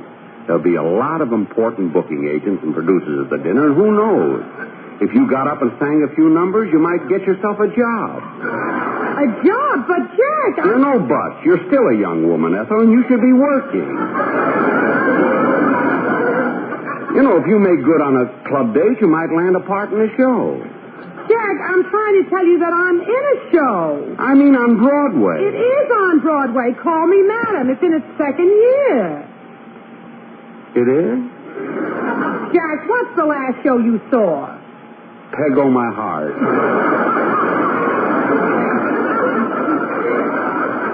It was great. I'll never forget that scene when she came home with the baby in her arms and her father put her out of the house. They don't write shows like that anymore. Jack, why don't you do a play on Broadway? Oh, there's nothing I can do. That's right.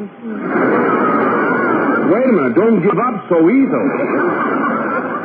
Okay, what kind of a play could I do, Ethel? Oh, I can see you doing something by Shakespeare. Hamlet, King Lear, Richard III, Romeo and Juliet. Romeo and Juliet? But Ethel, Laurence Olivier did such a wonderful job as Romeo. I was thinking of the other part.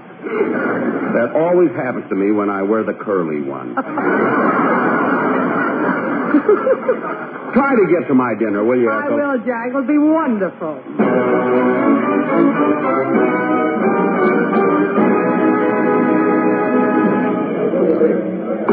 Ladies and gentlemen, it is a genuine pleasure to welcome all of you to this historic night for show business, the Friars' testimonial dinner to one of his most distinguished sons, Jack Benny, on the occasion of his 20th anniversary in radio. Gathered here are important personages from every part of American life and more stars than there are in the heavens. I can think of no more appropriate way to get these exciting proceedings underway than to have one of Broadway's great performers sing the theme song Irving Berlin wrote for our profession, There's No Business Like Show Business. Ladies and gentlemen, Ethel Merman.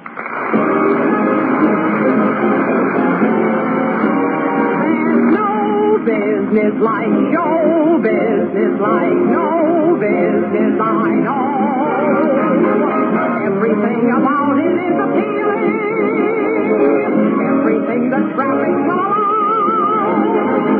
Nowhere could you get that happy feeling when you are feeling that extra ball. There's no people like show people. They smile when they are lost. Yesterday they told you you would not go far. That night you open and there you are. Next day on your dressing room they are a star. Let's go on with our show. The costumes, the scenery, the makeup, the props, the audience that lifts you when you're down. The headaches, the heartaches, the backaches, the flops, the sheriff who will start you out of town. The opening when your heart beats like a drum. The closing when the customers don't come. There's no business like show business, like no business I know. You get word before the show has started that your favorite uncle died at dawn. And top of that, your mama has parted. You're broken hearted, but you go on. There's no people like show people. They smile when they are lost. Even with a turkey that you know will fold, you may be stranded out in the cold. Still you wouldn't change it for a sack of gold. Let's go on with our show. Let's go on with our show.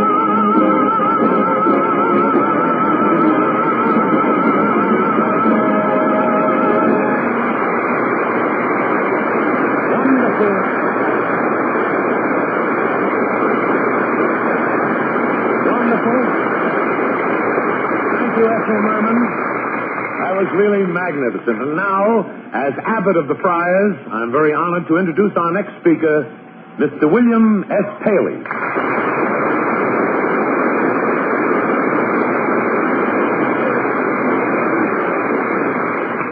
Thank you, Mr. Burrell, and good evening, ladies and gentlemen. Gee, he speaks well, doesn't he? I wonder what kind of a present he's going to give me. Quiet, Jack, quiet, please. When a man reaches a stage in his career where his friends and associates set aside an occasion to honor his achievements, then indeed that man may consider himself a success. Hey, Melody, did Mr. Paley mention what he was going to give me? No, and be quiet, will you? Jack Benny is a success, not only because of his inherent talent, but because of his diligence, perseverance, his loyalty, and his unquestioned perspicacity.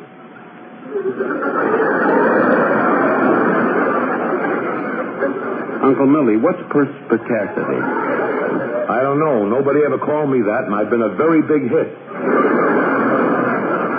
I wonder what he's going to get to my present. Well, now, please, be patient, will you, Jack? Don't get nervous. In my capacity as his employer, I have been in a position to observe his great qualities, and I am proud of my association with this fine and generous humanitarian.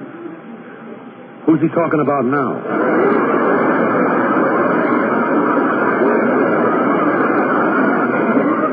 It's still me. Why doesn't he get to my present? Why don't you shut up? All right.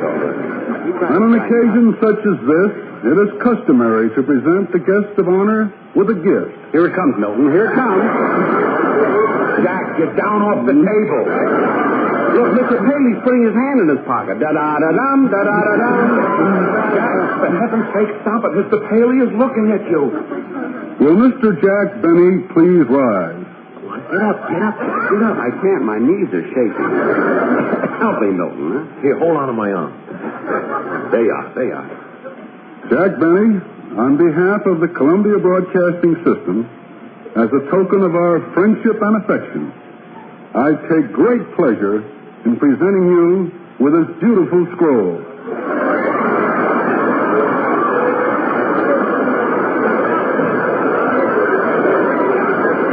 Scroll?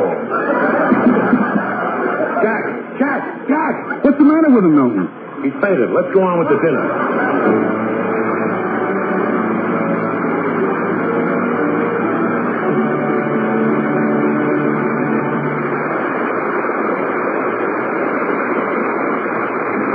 Ladies and gentlemen, we've had our little fun at Jack's expense. But speaking seriously, we at CBS love Jack Benny, and I know that our listeners would want to join with me in thanking him from our hearts for the pleasure and wonderful entertainment he has given us since he started on the air. Also, we hope that he will continue on the air at least until he's 59, another 20 years.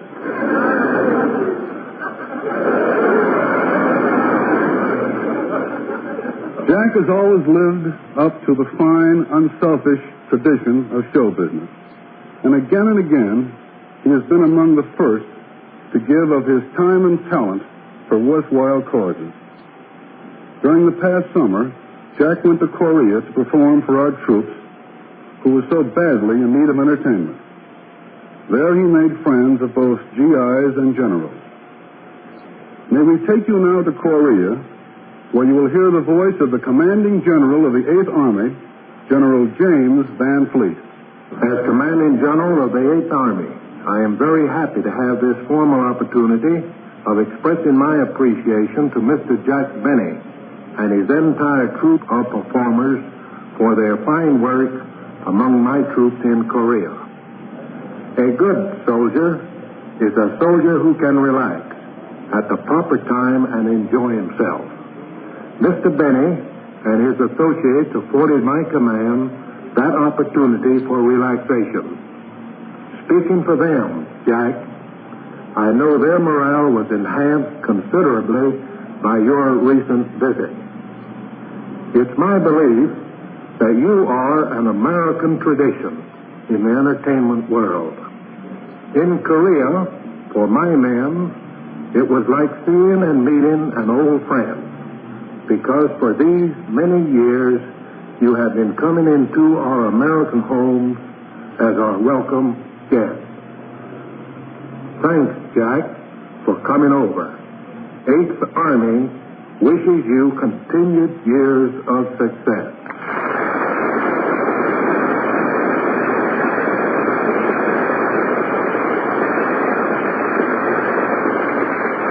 Now here is Jack Benny. Ladies and gentlemen, this was really a thrill for me, and I want to thank my friends in and out of show business for making this one of the great.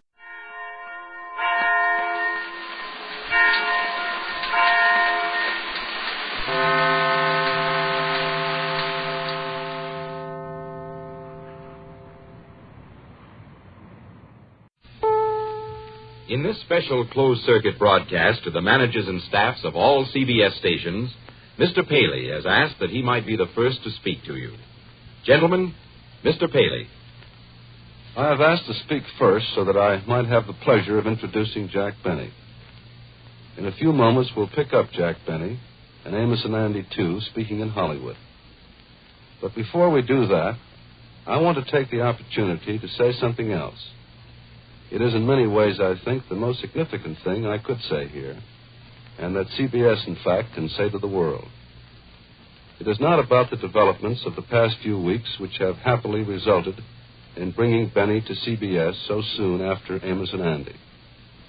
We all can see what this means to our Sunday night schedule and to our competitive strength and prestige as a network. But I'm thinking of something more important. It's the network Jack Benny is coming to, the network we are today. CBS is now the leader, today, not tomorrow. That is what I take deepest pride in as I talk to you, in the fact that CBS today, all of you, already have the largest audiences in all radio, day and night, the largest individual audiences, the largest average audiences. This is an achievement of which you can be particularly proud. It couldn't have happened without your management and your facilities, without your own great status in the community. And we all recognize, I think, that it couldn't have happened as it has in just this past year without the accomplishments of the CBS package program operation. we did not depend on the hope of bringing some established great programs of radio to CBS. We developed our own. Our Godfrey, our My Friend Irma, our Suspense, our Miss Brooks with Eve Arden, our My Favorite Husband with Lucille Ball, and all the others. We developed them so well that CBS program ratings in the past year increased 14% on the whole, while NBC's program ratings dropped 7% in the same period. This is real programming leadership, and it's the kind of programming leadership and audience leadership we intend to keep for you. That is why we are going to continue to develop our own creative program operation as intensively as we can. For out of this will come more Arthur Godfreys and the Jack Bennies and the Amos and Andys of tomorrow. Our programming progress and our programming hopes for the future only make us all the more delighted that we are to have the one and only Jack Benny joining forces on Sunday night with a great comedy team, Amos and Andy. I can think of nothing which more effectively will strengthen our position. There is no one else like Jack Benny, truly one of radio's best, and at the very peak of his audience attraction today.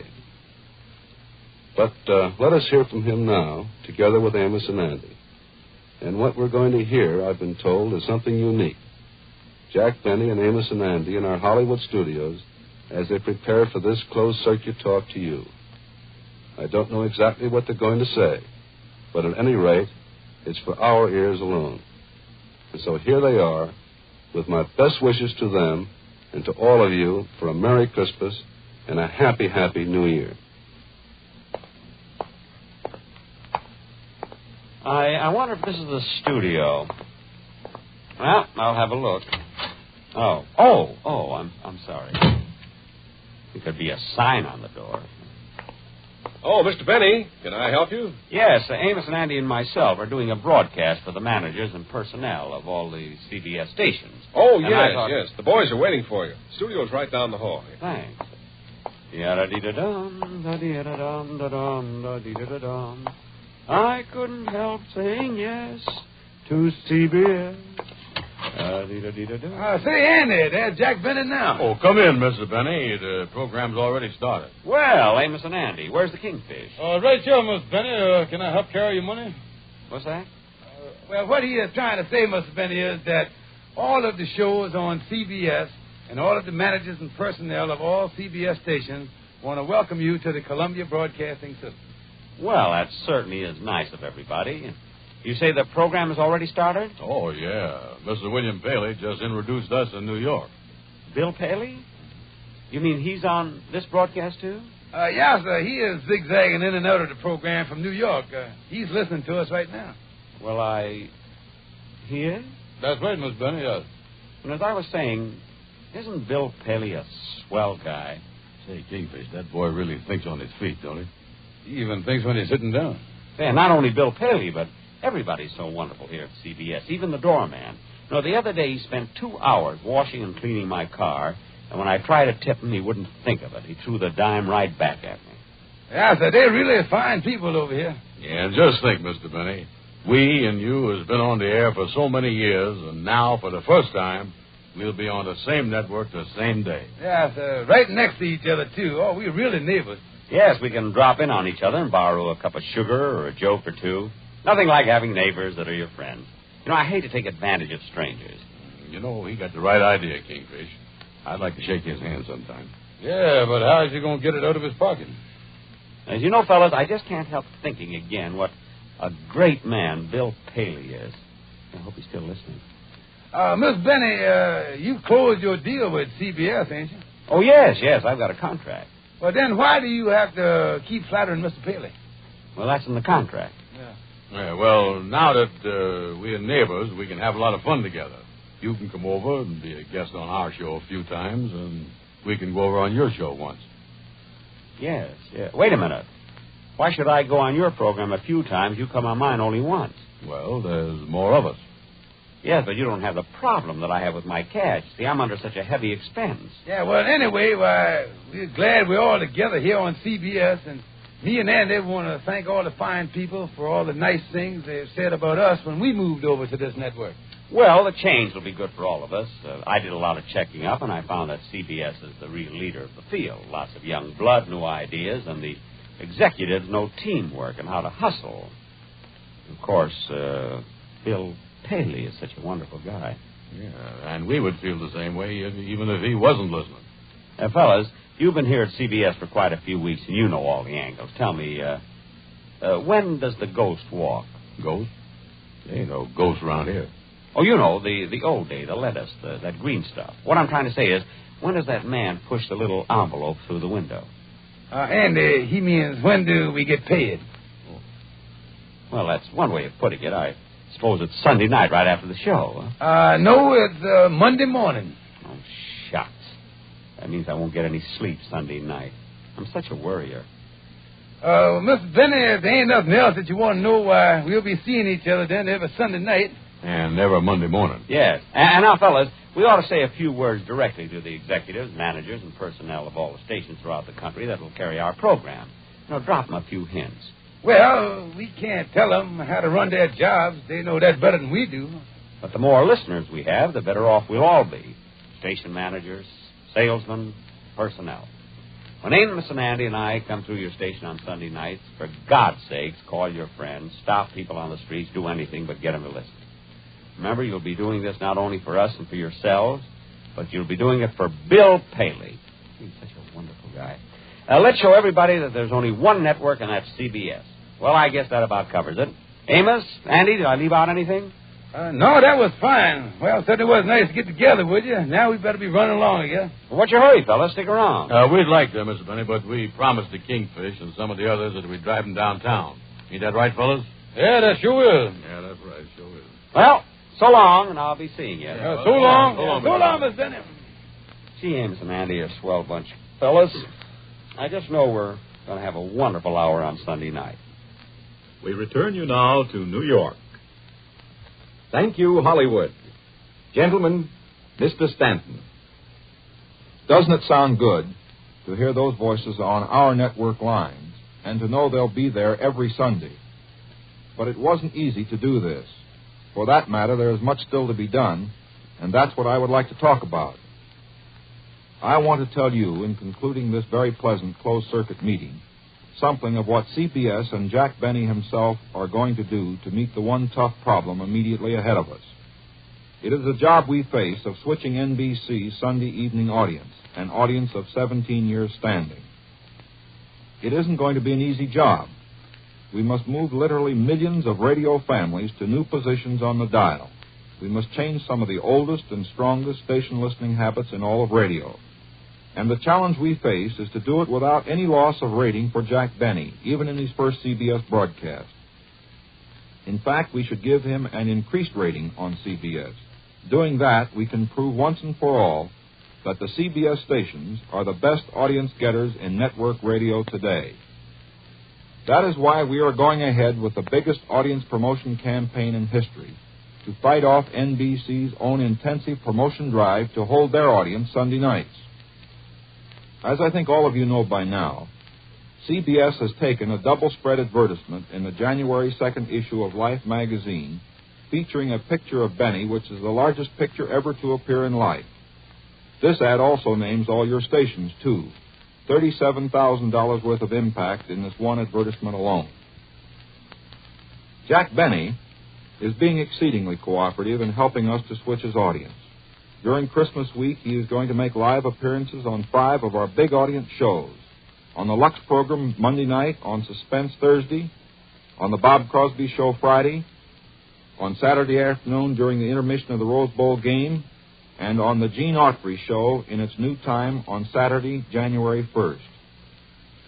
As a topper, we are going to make a modification of the CBS System Q, carefully spotted during the day, so that all CBS listeners will get the news fast and often. We will be saying, "This is CBS, where Jack Benny starts next Sunday, the Columbia Broadcasting System." In addition to all this network material, Jack Benny and Amos and Andy, too, have personally recorded special spot announcements for your individual use. These should be in your hands by now. In a few minutes, we will play some of them for you. Benny has also recorded a special 5-minute interview for use by your disc jockeys. But we still need something else, I think. It is particularly important that we start at once to inform the audience that Benny is moving over in order to counteract NBC's announcements about Horace Heidt in America's #1 spot. I hope, therefore, you already are making plentiful use of the new slogan that was wired to you a day or so ago, the one that reads, "Only 10 more listening days until Sunday, January 2nd, when Jack Benny starts on CBS." And I suggest you keep using this day by day until both Benny and the audience are over on CBS together. We can't be certain of what NBC will try to do to keep their audience, but you can be quite sure NBC will make a desperate fight to do so, not only in working out the strongest lineup of programs they can beg, borrow, or invent, but also in heavy defensive promotion by NBC's own affiliates, in other words, by your direct competition. That is why we all have to hit this one really hard. We've got NBC on the run now, and we want to keep them that way. We've got to break a 17-year-old station listening habit, and I know no one in radio better prepared or better equipped to do that than yourselves. Thank you all for your attention, and my very warmest wishes to you for a Merry Christmas and a Happy New Year. In the time remaining, we'd like to give you a preview of the recorded promotion spots featuring Jack Benny and his cast, which have been sent to you from Hollywood. Hello, Jack Benny speaking. Hello, boss. This is Rochester. Is it true that your program is moved to CBS? That's right. On Sunday night? Yep, Sunday night. Same time? Yeah, same time. And you got a new deal? Yes, I've got a new deal. Boss, how about a raise? Absolutely not, and that's final. Doggone new station, new network, new deal. But the same old boss. All right, boys, are you ready? Fine, let's go. Sunday night, if you're blue and you don't know what to do, CBS will fill the void. There Jack Benny can be Hoyt. Boy, the lyrics are fine, Sportsman, but I wish there was some way to improve the music. Oh, well, let it go. Ronnie. Oh, Ronnie. What is it, Benita? Have you noticed the commotion next door? Jack Benny's moving. Moving? That's wonderful. Let's celebrate. No. He's not moving out of his house. His program is moving to CBS every Sunday night. Benita, never do that to me again. This concludes our special closed-circuit broadcast. This is CBS, where you will hear Jack Benny starting January 2nd, the Columbia Broadcasting System. Presents The Halls of Ivy.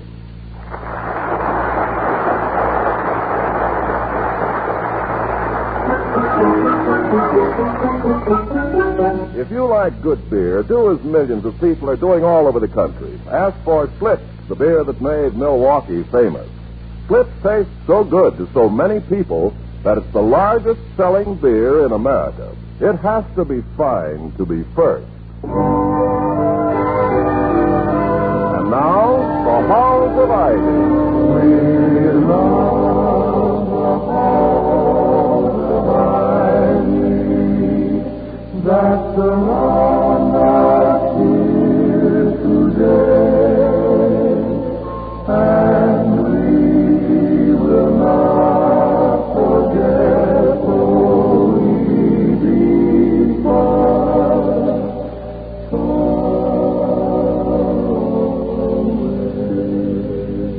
Welcome again to Ivy College, that is, in the town of Ivy, USA.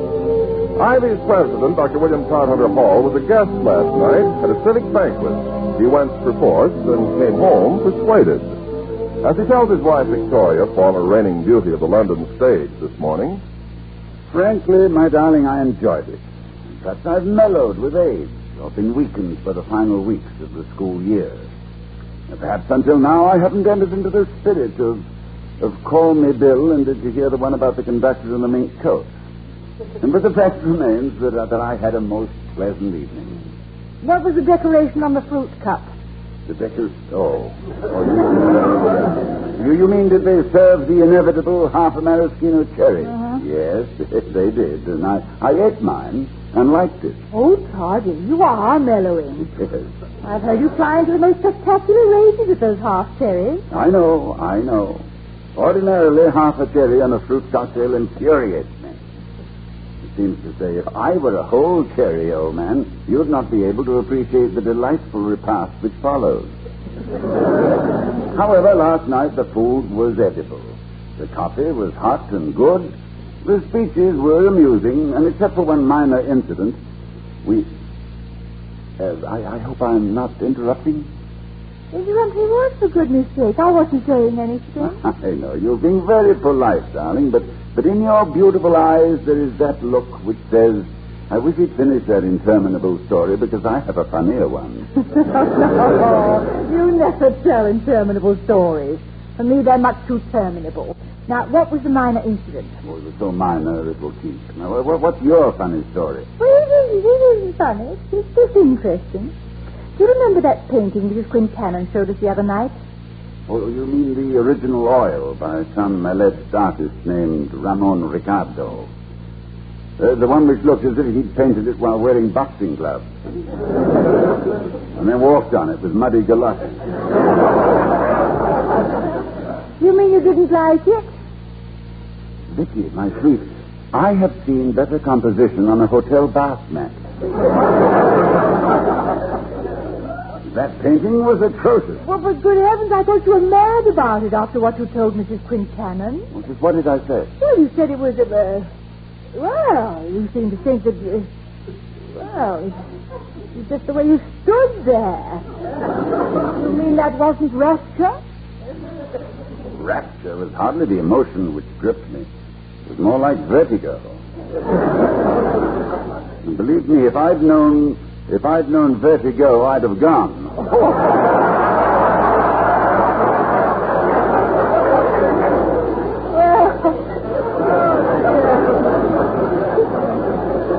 You had me fooled, darling. So thoroughly that I bought you another one for the same artist. What? You mean he didn't lose his nerve after painting the one we saw? He did another? Yes. And I only got it because I thought you'd love it. Now, let's have a look at it, then. Maybe Ricardo's had a painting lesson since he did Mrs. Quintanan. Or started using paint instead of mud and ashes and beef gravy. Yes, I can return it to the art shop. Personally, Excuse me, darling. Dr. Hall speaking. Oh, yes, Jeffrey. Why, certainly, yes. Come right over. No, not interrupting a thing. That's all right. Goodbye. Jeffrey? Jim Jeffrey? Yes. Student body president? Yes, he's coming over. Something wrong? I don't know, but probably.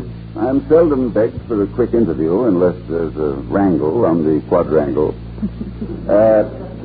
In the meantime, let's see the old master you bought for your old master. Well, all right. I'll put it behind the chair so I can surprise you with it. Now, here you are. Now, darling, you did surprise me. You and Ricardo. Worse than the other. Yes, I thought so. Mm-hmm. I'm glad you disliked it. Well, that's a fine way to talk to the recipient of a gift. Why are you glad I dislike it? Well, because at Quintana's the other night, I thought your well-known critical judgment had packed up and gone to Yugoslavia or someplace. But I says to myself, if he likes that sort of thing, I says, buy him one, I says. Now, Vicky, my darling, I love you, and I do appreciate the thought behind this atrocity? Behind the gift of this atrocity, yes. But hereafter, please do not let my social attitudes betray you into a false estimate of my sanity. The fact that Mrs. Quintanan was our hostess and was obviously happy with her painting was... By the way, has this dreadful little production a title? Yes, it's written on the back of the frame. Now, let's see. Here it is. Magenta miasma. Magenta miasma. How appropriate. It does look sort of like a Florida resort, doesn't it? You have to hold it a little bit sideways, like this. Darling, there is no Florida resort called Miasma. You are thinking of Miami. Oh! Yes, Miami, yeah. Well, then where's Miasma? Well, it's on this canvas, for one thing. Miasma is a word meaning a noxious effluvium emanating from a swampy putrescence, which makes it apparent that Ricardo lacks either a dictionary or a proper pride in his work. Darling, I thank you for this interesting gift, and how soon can you get it out of the house? I'll take it back today. And now, let's go back to your minor incident. My minor incident? At the banquet last night. Oh, yes. Well, it was just a slight argument with the mayor of Ivy about a proposed addition to the city hall, which is already big enough to serve a town the size of Philadelphia. They call that dipping into the beef keg, don't they? The pork barrel, my pet. Oh. And building an addition to a local city hall is pure, tender, succulent pork. I take it you said so to the mayor. I did. And after the lovely magenta miasma receded from his somewhat porcine face, which is probably an occupational... Yeah, well, that's probably Jim Jeffries. I'd better hide this canvas. We don't want us to think we have an idiot uncle who paints. Now, we can explain it away as a sample of new wallpaper. Now, come in, Jim. I was just... Oh, good morning, Mr. Wellman. I was expecting Jim Jeffries. Come in anyway. Thank you. Dr. Hall, as president of this college, I am sure you are aware of Mrs. Hall. Good morning. Hello, Mr. Wellman. It would be a better morning if I didn't have to concern myself with certain... Dr. Hall, it should be obvious to you by this time that... Well, it's imperative, Dr. Hall, imperative. Well, just what is imperative, Mr. Wellman? Weren't you listening? I was just telling you it's imperative that we, as president of this... that you, in our relations with the town of Ivy, are responsible for certain... I am speaking, Dr. Hall, of your behavior at the banquet last night. Oh, go on, Mr. Wellman. He always behaves nicely at banquets. Like forks, graceful conversation. He never lights his pipe. It would have been better if he had lit his fork. Lit his pipe. And kept quiet. Dr. Hall, you insulted the mayor. Well, Mr. Wellman, in the first place, it would take a sharper conversational harpoon than mine to get through the political hide of Mayor Baker. Please, Dr. Hall, you are speaking of what... Well, Mayor Baker's an old friend of mine. Went to school with him. Comes from a fine old family. Mayflower stock. Il sert bien santé, n'a pas besoin d'ailleurs. Just Voltaire, Mr. Wellman, and he meant who serves his community well has no need of ancestors. I know. Oh. And as a citizen and taxpayer interested in good government, I cannot approve such public pocket picking. Public pocket picking? Strong words, Dr. Hall. Yeah, they're hard to say, too.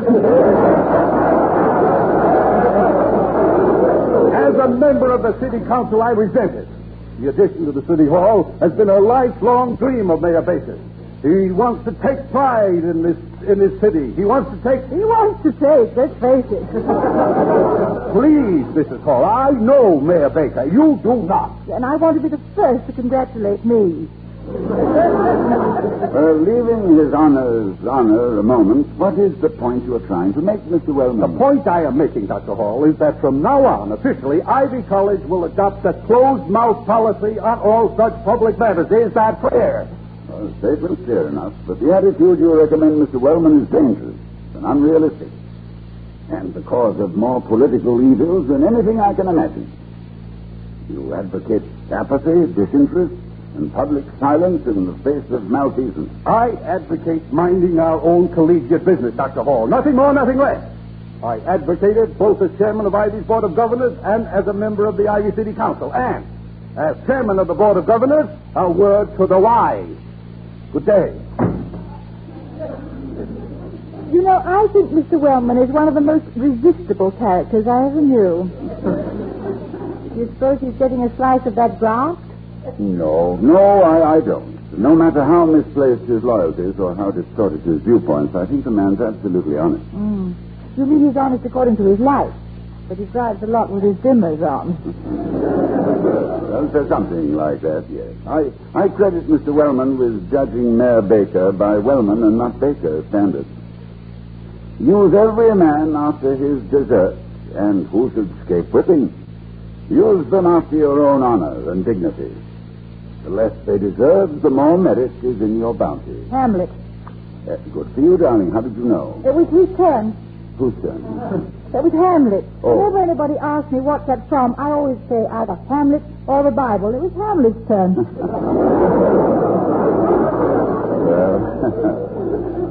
Well, between the Moody Dane and the whole Everett, one is usually on pretty safe ground because... Oh, do you think that's C.W. again? No, I doubt it. His exit had an air of finality about it. Well, in that case, I'll be hospitable. Oh, hello, Jim. Come in, please. Thanks, Miss Paul. Hello, Jim. Sit down. Thank you, sir. I'll get right to it. Have you heard about the proposed new addition to the Ivy City Hall? Yeah, you heard about it from the mayor and vice versa. Yes, I did. And I assigned myself the pleasant chore of telling His Honor, of telling him that I considered it an out-and-out patronage job with no civic merit, and that he might have difficulty in finding necessary funds in an already depleted city treasury. Oh, I'm sure glad you feel that way about it. Well, why, Jim? You're not a taxpayer. Well, not now, but it looks like I might be. It looks like all Ivy students will be taxpayers. Well, you mean local taxpayers? Sure. That's why I'm here, on behalf of the student body. The word hasn't gotten around the campus yet, but when it does, there's going to be a real Donnybrook. Well, what word? What's going on? Don't tell. You're majoring in political science, aren't you, Jim? Yes, sir. I'm doing a little field work down at the City Hall. That's how I happened to hear about this tax bill. If they build that City Hall addition, Ivy College is going to pay for it. The college? How? Well, the smart boys in the gang dug up an old law, passed in 1885. It's the head tax law and authorizes the levying of a tax on students 16 years old and over. Oh, but that must have been in a time of desperate financial stringency when the college was young. Well, that doesn't matter. It's never been stricken from the statute. It's as good or as bad as the day it was passed. Well, I wonder if Mr. Wellman knows this. Mr. Wellman. Oh, never mind, Jim. I've got to think this over. What can you do, William? Well, at the moment, I don't know. But I have a feeling we'll have to fight fire with fire. And I... What's the matter, Doctor? You smell something? Yes, barbecued pork.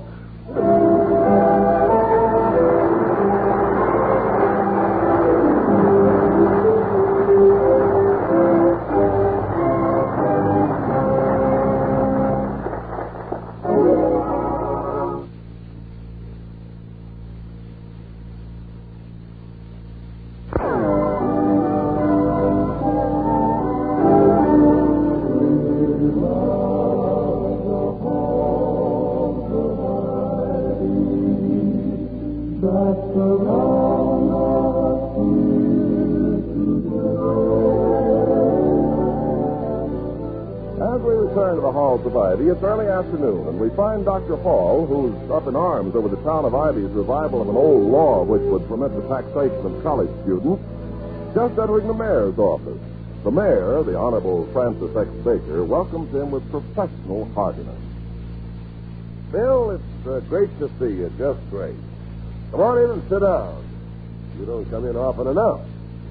You know, there's a lot of truth in the old saying, there's no friend like an old friend. Yes, I never thought of it that way.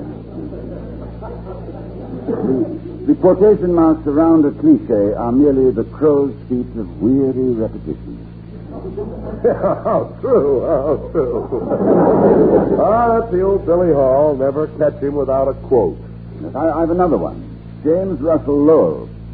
Little he loved, but power most of all. And that he seemed to scorn, as one who knew how paths men choose to crawl thereto. By what foul paths men choose... Now, wait a minute. Anything personal in that bill? Frank, if the shoe fits, why should it blister you? As My remarks to you at the banquet last night about the disgraceful plundering of public funds to build the addition to the city hall. Oh, now, forget it, Billy. You don't have to apologize for that. Apologize? I'm not apologizing, Frank. On the contrary, I wish to extend and amplify my remarks. Well, go right ahead, son. It's a free country.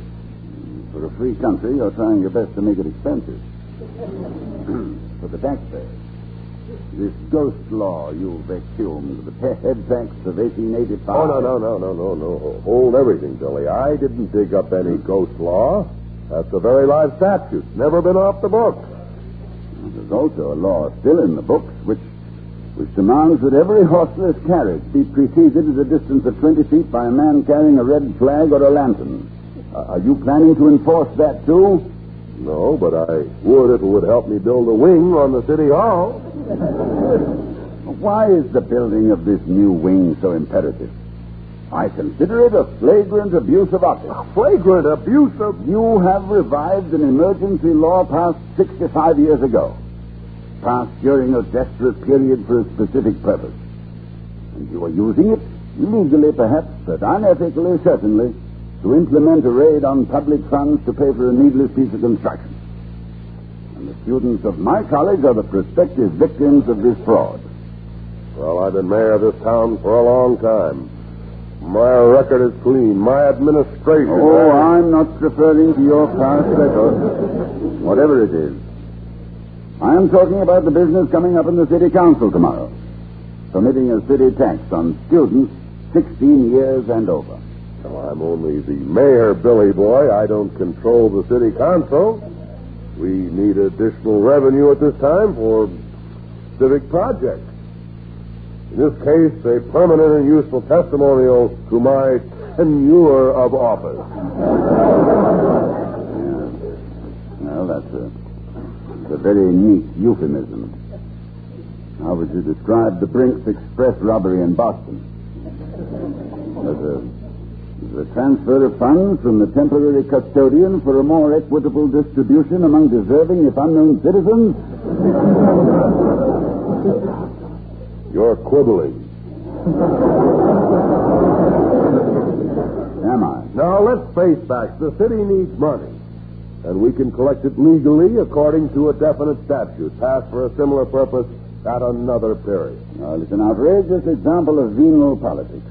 How can we teach good government in Ivy College if we have this sample of bad government on our own doorstep? Now, that's a lot of hogwash, Billy. What you call bad government, I call good business. It's stimulating. It puts money in circulation. And we get the money to do it by any legal means at our disposal. From 16-year-olds. Taxation without representation, Frank. Why, it is the principle upon which war has been declared. Twice. Twice, Billy? Yes. In 1776 and right now.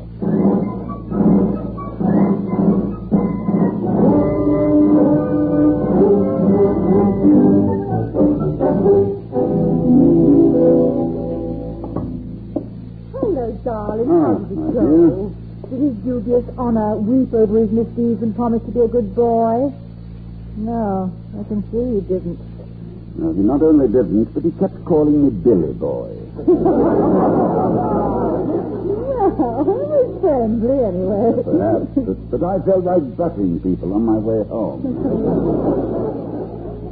The reason I'm so late, darling, is that I talked to several members of the city council. Including Mr. Wellman? No, I passed up Mr. Wellman.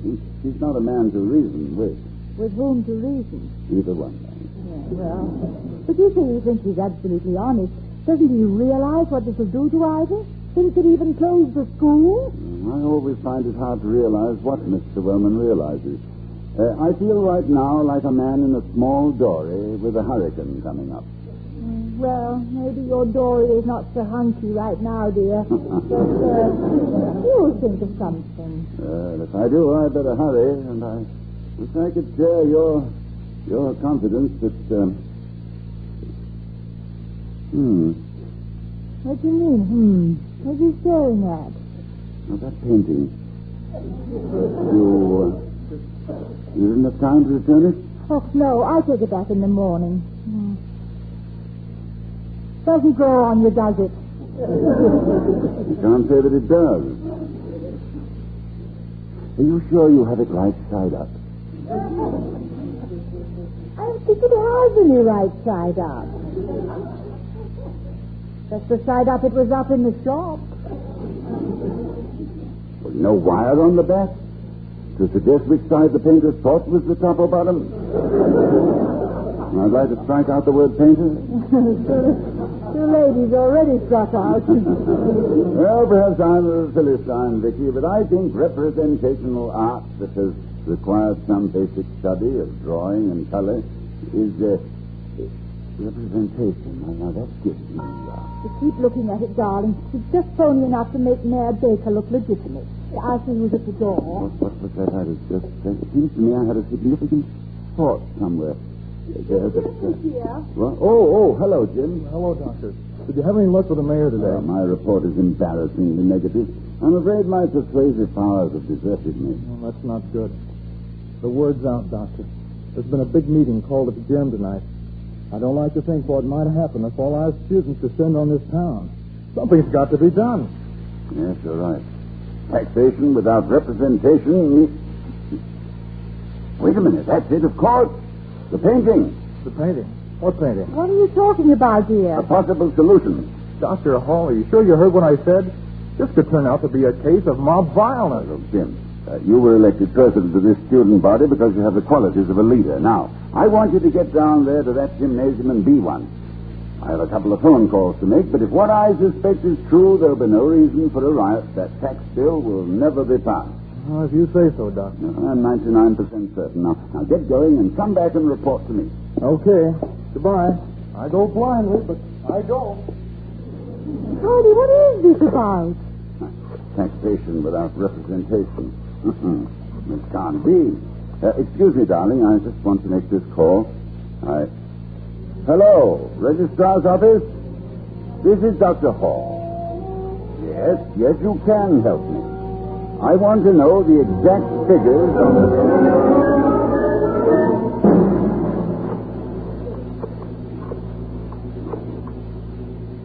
Hello. City Clerk's office, please. Hello. This is Dr. Hall of Ivy College. I'd like some information. Yes, I want to know the exact figures on the...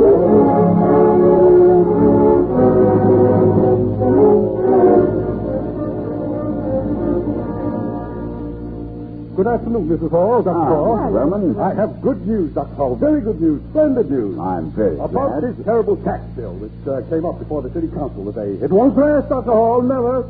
Due to my vigilance, my untiring efforts, my deep interest in both the town of Ivy and Ivy College. And also, I presume, to the suggestion I made to you over the phone. Yes, of course. Due also to your suggestion.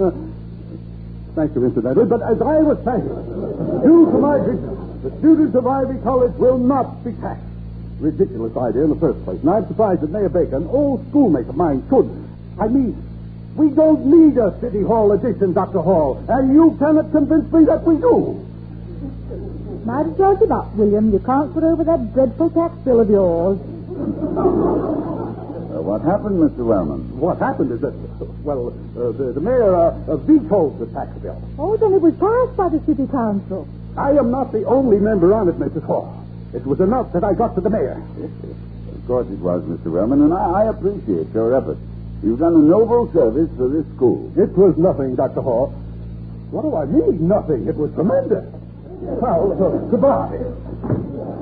Now, please, William, tell me. Very well, darling. You see, it was all due to... Not Mr. Wellman. Don't tell me that. I heard you phone the registrar's office, the city clerk, and then Mr. Wellman. So whatever was done, you done it. Now, what was done? I found out that the enrollment of the College of Ivy was 2/3 larger than the voting population of the town of Ivy. Well, skip the statistics, darling. Well, I got to blathering on, as you remember, about representational art, which brought me back to the taxation of our students without representation. And I said to myself... Billy, you said? Billy boy, I said. Aren't you just assuming they have no representation? So, I checked the 1885 law again, and found that it definitely gave the students the right to vote. I spoke to Mr. Wellman, who showed his honor that with the majority of angry students, he was headed straight for impeachment. Well, good old magenta miasma. Now we better keep the painting. No, darling, no. We will present it to the college with a little brass plate on the bottom of it, saying, "This minor work of art demonstrates that you may be unworthy, but you need not be framed." Oh, that's very good. Now, where did you say you put the little brass plate? On the bottom of the frame. Which is the bottom?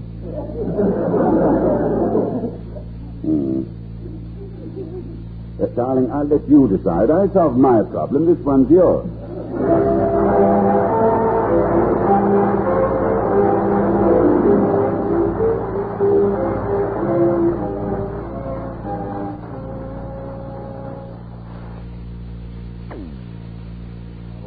Good night, everybody. Good night.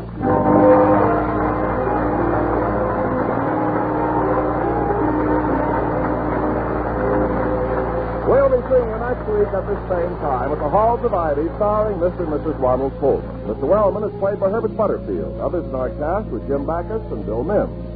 Tonight's script was written by Cameron Blake and Don Quinn. Music was composed and conducted by Henry Russell.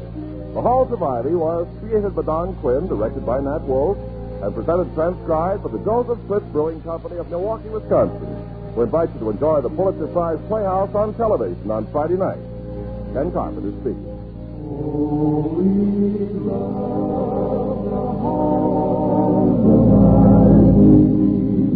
That surround us here today, and we will not forget those.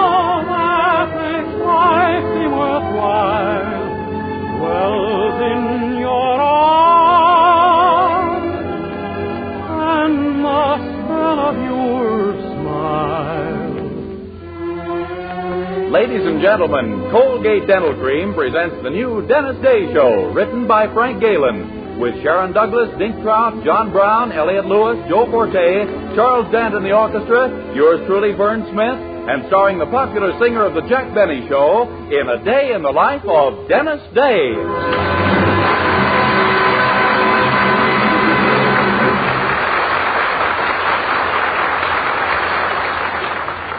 Twice a day and before every date, use Colgate Dental Cream to clean your breath while you clean your teeth. Here's Dennis to sing Zippity-Doo-Dah.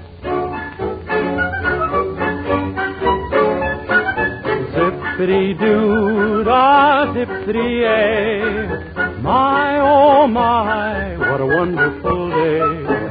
Plenty of sunshine head my way. Zippity-doo-dah, zippity-ay. Mr. Bluebird on my shoulder. It's the truth, it's actual. Everything is satisfactual. Zippity-doo-dah, zippity-ay. Wonderful feeling, wonderful day. Mr. Bluebird on my shoulder. It's the truth, it's action.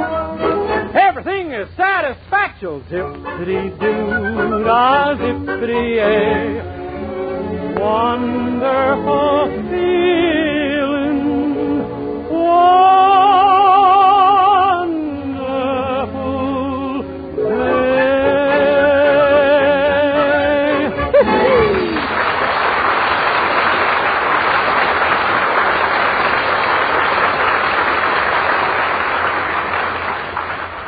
Colgate Dental Cream cleans your breath while it cleans your teeth. No other toothpaste does a better job of cleaning your teeth than Colgate Dental Cream. For Colgate Dental Cream has a safe polishing agent that cleans your teeth both gently and thoroughly, brings out their natural sparkle and beauty. And scientific tests prove that Colgate Dental Cream cleans your breath while it cleans your teeth. Yes, actual scientific tests prove conclusively that in 7 out of 10 cases, Colgate Dental Cream instantly stops unpleasing breath that originates in the mouth. Colgate Dental Cream is famous for its wonderful wake-up flavor, too. Nationwide tests of leading toothpastes prove that Colgate Dental Cream is preferred for flavor over other brands tested. So try Colgate Dental Cream to bring out the natural sparkle and beauty of your teeth for a wake-up flavor you'll thoroughly enjoy. And use Colgate Dental Cream twice a day and before every date to clean your breath while you clean your teeth.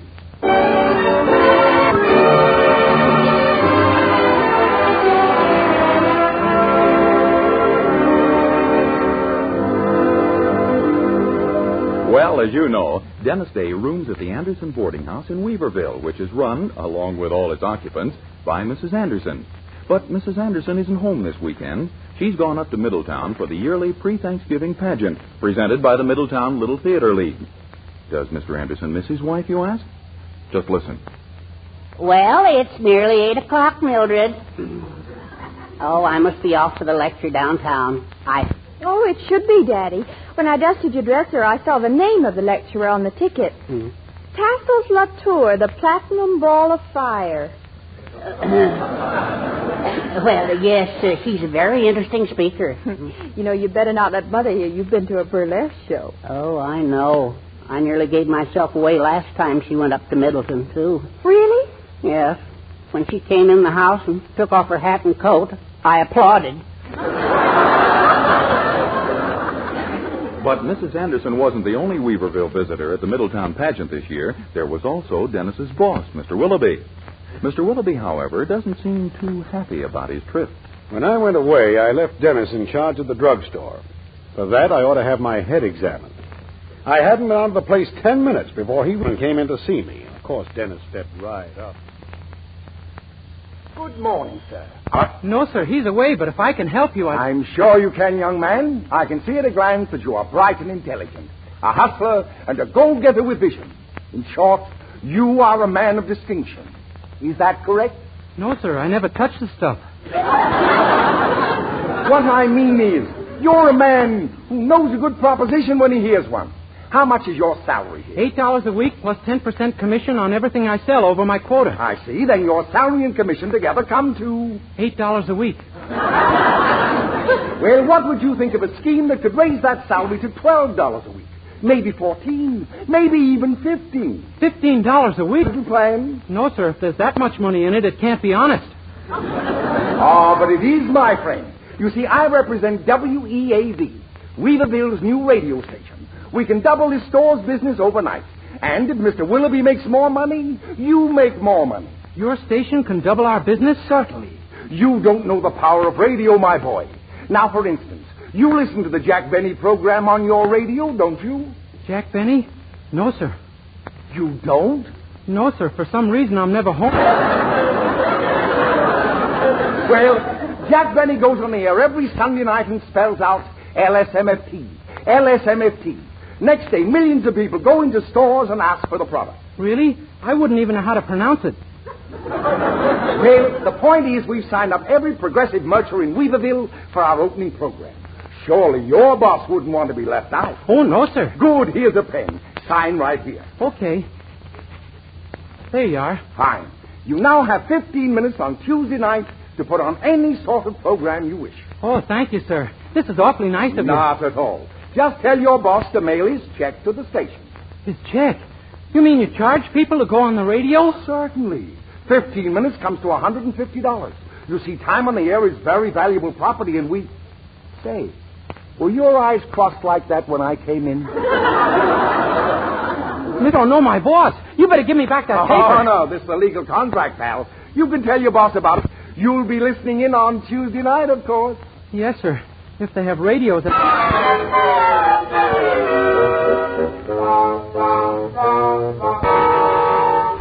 My my goodness, Dennis, $150? Uh-huh. Mr. Willoughby's going to raise the roof when he finds out, Mildred.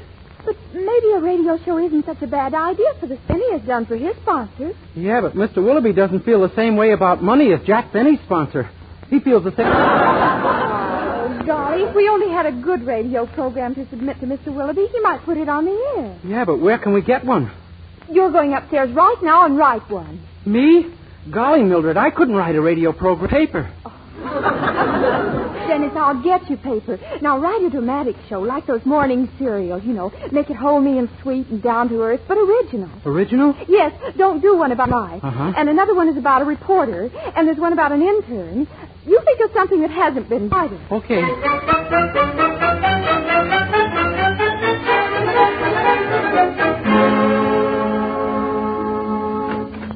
Good morning, Dennis. Morning, Mr. Willoughby. Did you enjoy the pageant at Middletown? I hated it. If there's anything I detest, it's plays and actors. Yes, sir. How do you feel about radio, Mr. Willoughby? Radio? Really, sir? Yes, sir. I turn it on all the time when I want to set my watch. But if you had a radio program advertising your store, you could double your business. Radio programs cost money, Dennis. I consider spending money a nasty, dirty habit. Well, this program wouldn't cost much, Mr. Willoughby. I wrote it myself. Already? Oh, no, sir. My program is a dramatic morning serial. It's homey and down to earth, but different from anything on the air. Oh? Well, what's it called? Just plain Boris, King of Bulgaria. Huh? It's the story of a common, ordinary royal family. A king and queen who could be your neighbor or mine. Thank you very much. I can do without it easily. But being a radio sponsor has a lot of advantages, Mr. Willoughby. No. Number 1, you'll be known all over as a big executive. Number 2, you'll be doing something creative. Number 3, you'll get to meet some awfully nice actors and actresses. Number 4, it'll help business. What was that last one? Number 4? No, number 3. Number 3B. You mean about meeting actresses? That's the one. You detested actresses. I said actors. Actresses are built somewhat differently. Golly, you mean you will sponsor the radio program? Well, now, that depends on the cost. How much money will I have to spend? $10? $20? Well, let's not discuss money. It's so sordid. Dennis, I've got to know how much this thing will cost. Well, so far, expenses are $150. $150? Yes, sir, for the station. Couldn't you just rent a station? Did you have to buy one? Oh, that's for the time. We've got to pay that because I signed the contract. They can sue you. Sue me, eh? I made a mistake. It could happen to anyone. Oh, yes. I've made mistakes, too. In fact, I guess once in my life I committed an unpardonable sin. You did, Mr. Willoughby? I must have done it. Why else would you be sent to work for me?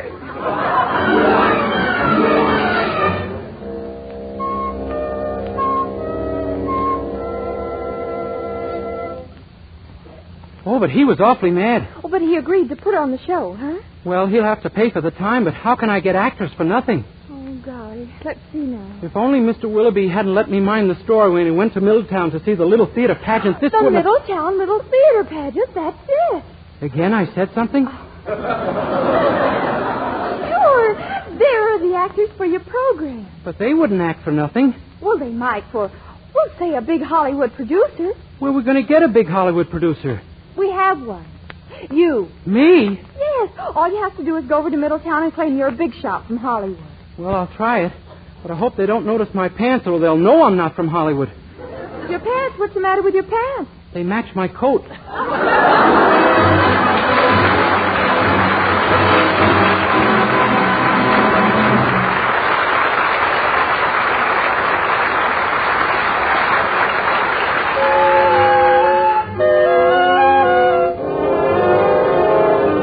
Before we continue our story, here's Dennis Day singing Falling in Love with Love. Falling in love with love is falling for make-believe. Falling in love with love is playing fool. Caring too much is such a juvenile fancy. Learning to trust is just of children in school.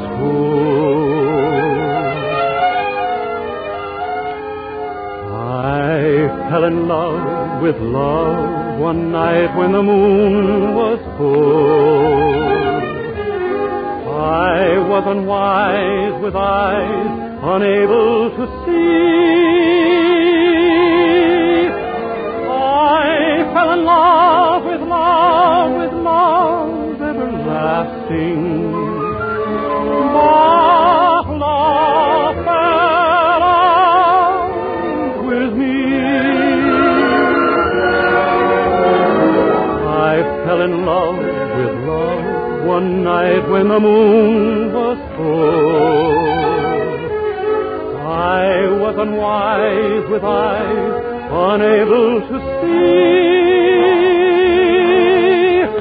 I fell in love with love everlasting.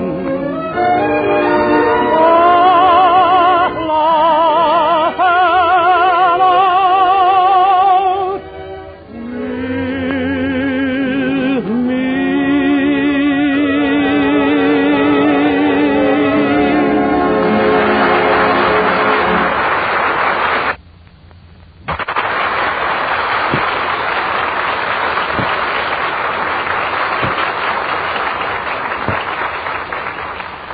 And now back to a day in the life of Dennis Day, who, in the guise of a big Hollywood film magnate, is about to knock on the door of the Middletown Little Theater League in an effort to get some actors to do his forthcoming radio and got Mr. Anderson along with him as his yes man.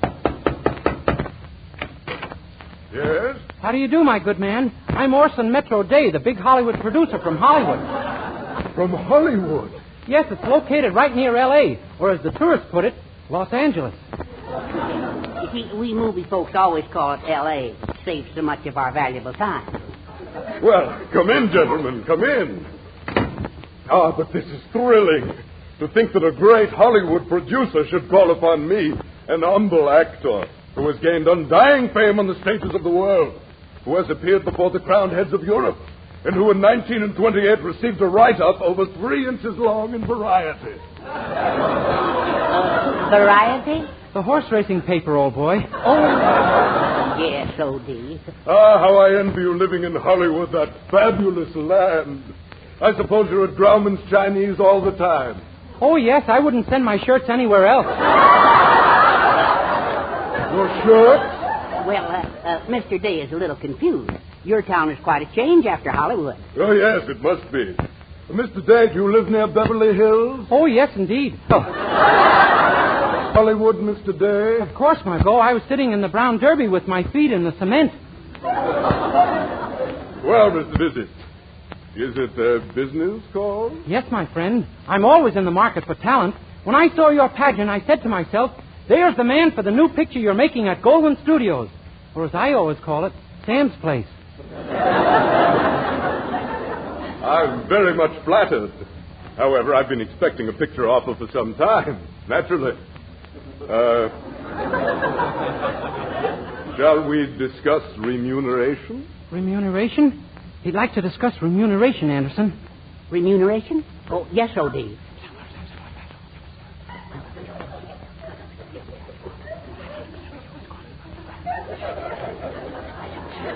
I'm sorry, old man, but neither of us knows what it means. Well, it means salary, wages. Oh, that stuff. Oh, I'm sorry, but we couldn't possibly discuss that until after the radio tryout. The radio tryout? Yes, we want you and your entire troupe to act in a radio play as a sort of a test. For a very small sum, I suppose. Not quite that much. For nothing? All Hollywood will be listening in, my boy. Your screen career will be in the balance. Oh, well. All right, I suppose I'll have to do it. Ah, good. Who knows where you may climb to if this is a hit. You may become a second Clark Gable, another Charles Boyer, bigger even than Lassie. Gee, I hope so.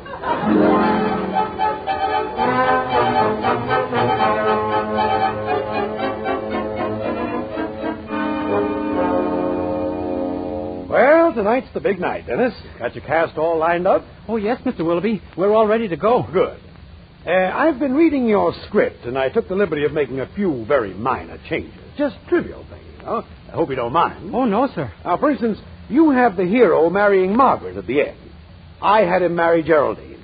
Is that all right? Well, I suppose so, although Geraldine is his sister. Not anymore.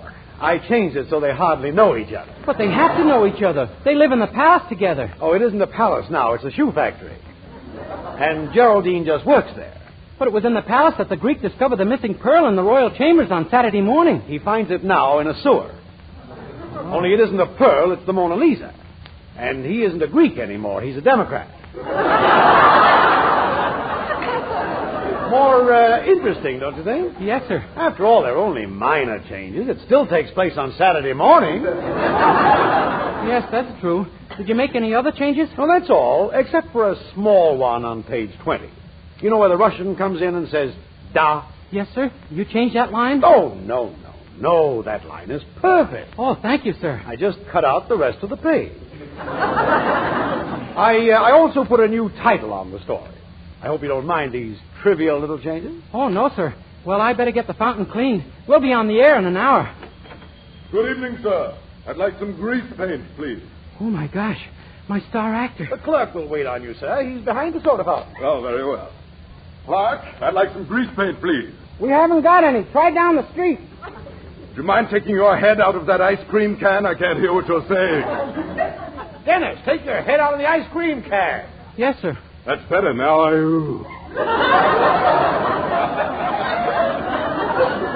You? Huh?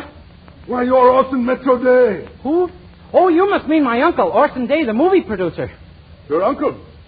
You look exactly like him. Yeah, he's my twin uncle. Mr. Day, don't be absurd. What are you doing back of that fountain with the white apron on? Well, I was making myself a marshmallow sundae. It's sort of a hobby of mine. Oh, I see. You Hollywoodians certainly are an eccentric lot. Yeah, aren't we, though? Dennis, you better let me handle this customer. It's getting late. You go in the back and sweep the place out. Sweep the place out? Yeah, I got all kinds of hobbies. And while you're at it, don't forget to take out the garbage. Take out the garbage? I'll bet you won't find 1 man in 10 with that one. So, Mr. Austin Metro Day of Hollywood, eh? And we were going to appear on your radio show tonight. A fat chance. But, sir, Good day, Mr. Bye. Mr. Bye? What was that all about, Dennis? Well, remember you made some slight changes in the script? Yes. He just made some slight changes in the casting.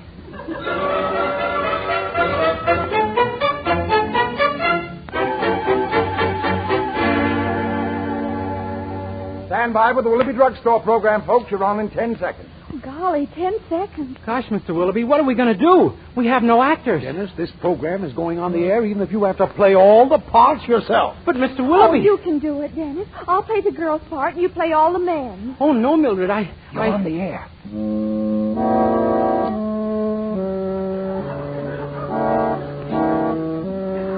Oh, Dennis, go ahead. Willoughby's Drugstore presents Zelda Popkin, Girl Good Humor Man. The program that asks the question, can a woman marry for the third time and still be happy, even if her first 2 husbands remain in the house? At last, Ronson Popkin has been discharged from the Navy. And now, after 5 long years of waiting and yearning, without even a glimpse of each other, Ronson stands upon the Popkin doorstep. Zelda speaks. Hello, Ronson. Hiya, Zelda. Dinner ready? Almost. Uncle Ivanovich is here for dinner, too. Here he comes now. Say hello to him, Ronson. Hello, Uncle Ivanovich. But you have to play Uncle Ivanovich, too, Dennis. Speak with an accent. Hasta la vista, Senor Ronson. I'm glad to see you. Dennis, Uncle Ivanovich is supposed to be from Moscow. Oh, I'm glad for to meet you, Gus. How are you? Is it? Dennis, Moscow's in Russia. Oh, how do you do? That's better.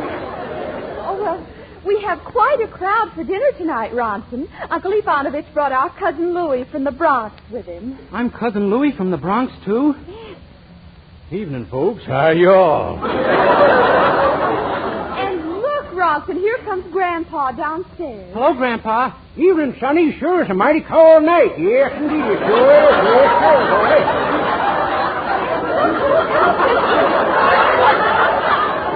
Gosh, and look who else is with us. Patrolman O'Flaherty. Hello, Mr. O'Flaherty. Top of the evening to you there, Ronnie, me boy. Faith, and it's a fine night. It is indeed, and it's a grand night for the drop of the rain. I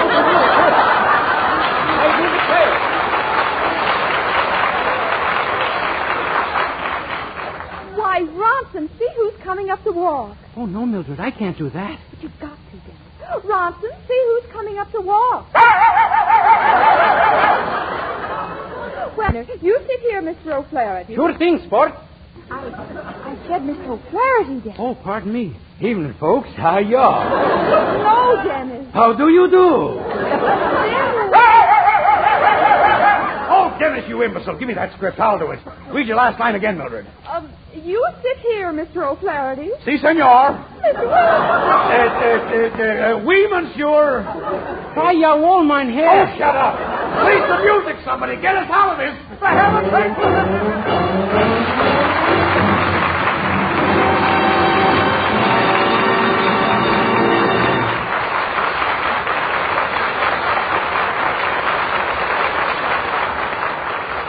Dennis Day will return in a moment with a song. But first, here's a fact worth knowing. Colgate Dental Cream cleans your breath while it cleans your teeth. And now our Colgate players want to show you how important that is. Listen.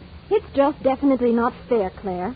I'm the wren who writes the letters, and you're the girl who gets the mail. Maybe what you write is wrong. Do you really think that's the trouble? No. Truthfully, I don't, Beth. In fact, I know the reason why Dan hasn't written to you lately. And you haven't told me? Good grief, what am I? Not one of those girls who ought to see her dentist. Well, I think you'd see more letters from Dan if you'd see your dentist, Beth. And here's what Beth found out. Scientific tests have proved that in 7 out of 10 cases, Colgate Dental Cream instantly stops unpleasing breath that originates in the mouth. What's more, Colgate Dental Cream's safe polishing agent brings out the natural sparkle of your teeth, cleans them thoroughly and safely. Yes, Colgate Dental Cream cleans your breath while it cleans your teeth. And Colgate Dental Cream is famous for its wonderful wake-up flavor, too. In fact, nationwide tests of leading toothpaste prove that Colgate Dental Cream is preferred for flavor over other brands tested. So, to clean your teeth thoroughly and safely, for a wake-up flavor everyone enjoys, use Colgate Dental Cream. Remember, Colgate Dental Cream cleans your breath while it cleans your teeth.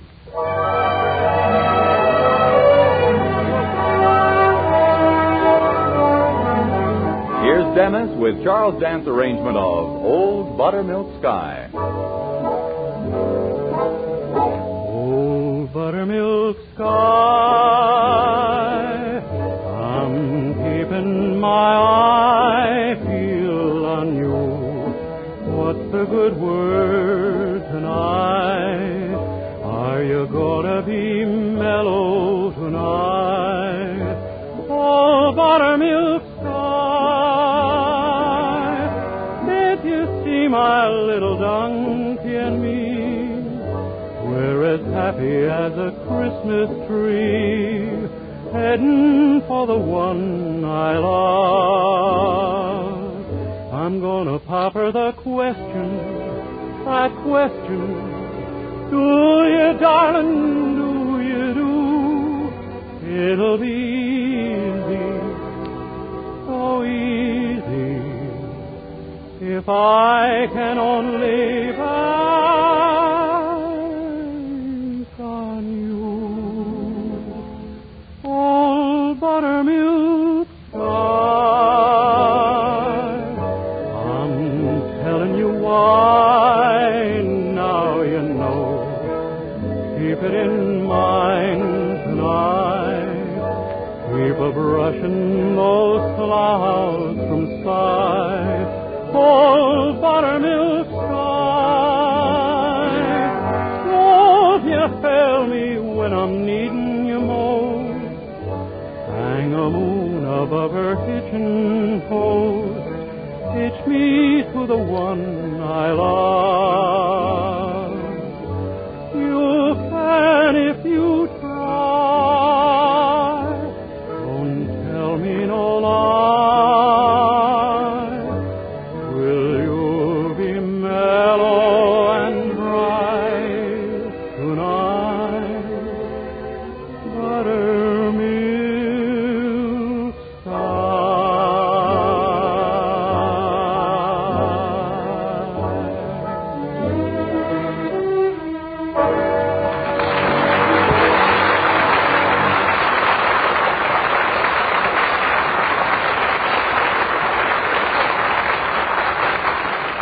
Be sure and be with us again next week for another Dennis Day program. More songs, more adventures in the life of our star, Dennis Day.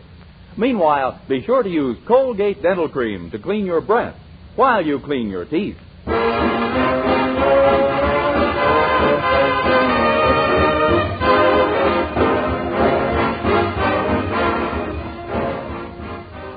Say hello to Halo Shampoo for naturally bright and beautiful hair. Remember, even finest soaps and soap shampoos hide the natural luster of your hair with dulling soap film. But Halo Shampoo contains no soap, therefore leaves no dulling soap film. Even in hardest water, Halo makes oceans of rich, fragrant lather, quickly banishes loose dandruff and dirt. Halo needs no lemon or vinegar rinse. Say hello to Halo and goodbye to dulling soap film. Get Halo Shampoo at any cosmetic counter.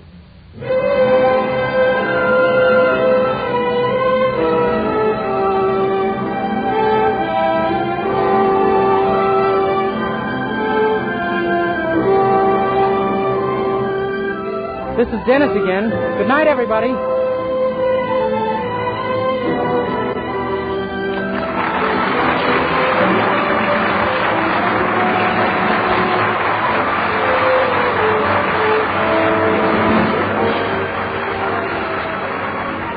This is NBC, the National Broadcasting Company.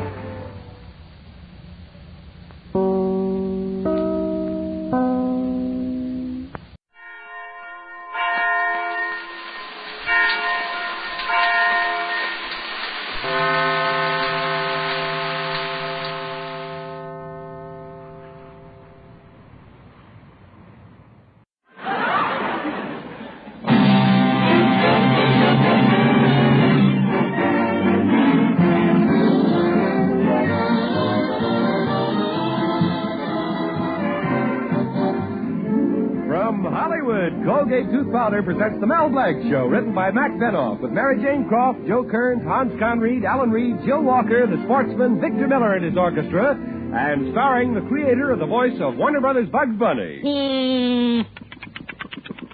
What's up, Doc? Yes, Colgate Tooth Powder for a breath that's sweet and teeth that sparkle brings you the Mel Blanc Show, with Mel playing his new character, Zookie. Hello, everybody. Hello, everybody. Hi. And starring himself in person, Mel Blanc. Hi, folks. Ugga, ugga, boo, ugga, boo, boo, ugga.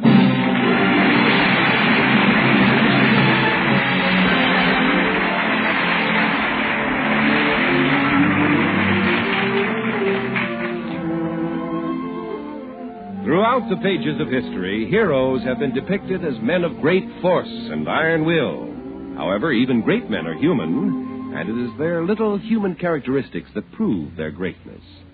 For instance, in 1491, Queen Isabella said, Christopher, will you put down that globe and pay some attention to me? Nothing doing. Not until I find a new route to the Indies. And in 1775, on a cold, bleak day, Martha Washington said, George, come into the house. It's cold. Nothing doing. Not until I win this battle of Valley Forge. And today, in the home of Betty Colby, Betty speaks to another great man, her boyfriend, Mel Blanc, and says, Mel, come down off that chandelier. Nothing doing. Not until that mouse is gone. Well, the mouse got tired of waiting, so he left. Mel came down, and just before he and his girlfriend Betty left for the picture show at the Bijou, Betty said, Oh, Mel, you're such a coward, afraid of a mouse. I am not a coward. I never told you about the time I was held up in my fix-it shop. I said to that crook, all right, put your gun on the table and scram. And what did he do? He told me to go jump in the lake. Well, what happened? I don't know. When I got back, he was gone. Now, you're just a weakling. Oh, is that so? I'm tired of all this talk. The next one who calls me on the telephone is going to get it from me. I'm going to tell him off. I don't care who it is. Answer that, Betty. Huh? Oh, all right, I'll answer it. Hello, Betty Colby's house.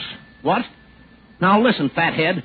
I don't want to be bothered with you. If you call up again, I'll beat your brains out. Do you hear? I'll come over there and mop up the floor with you. Goodbye. Well, who was it? I don't know. She didn't say.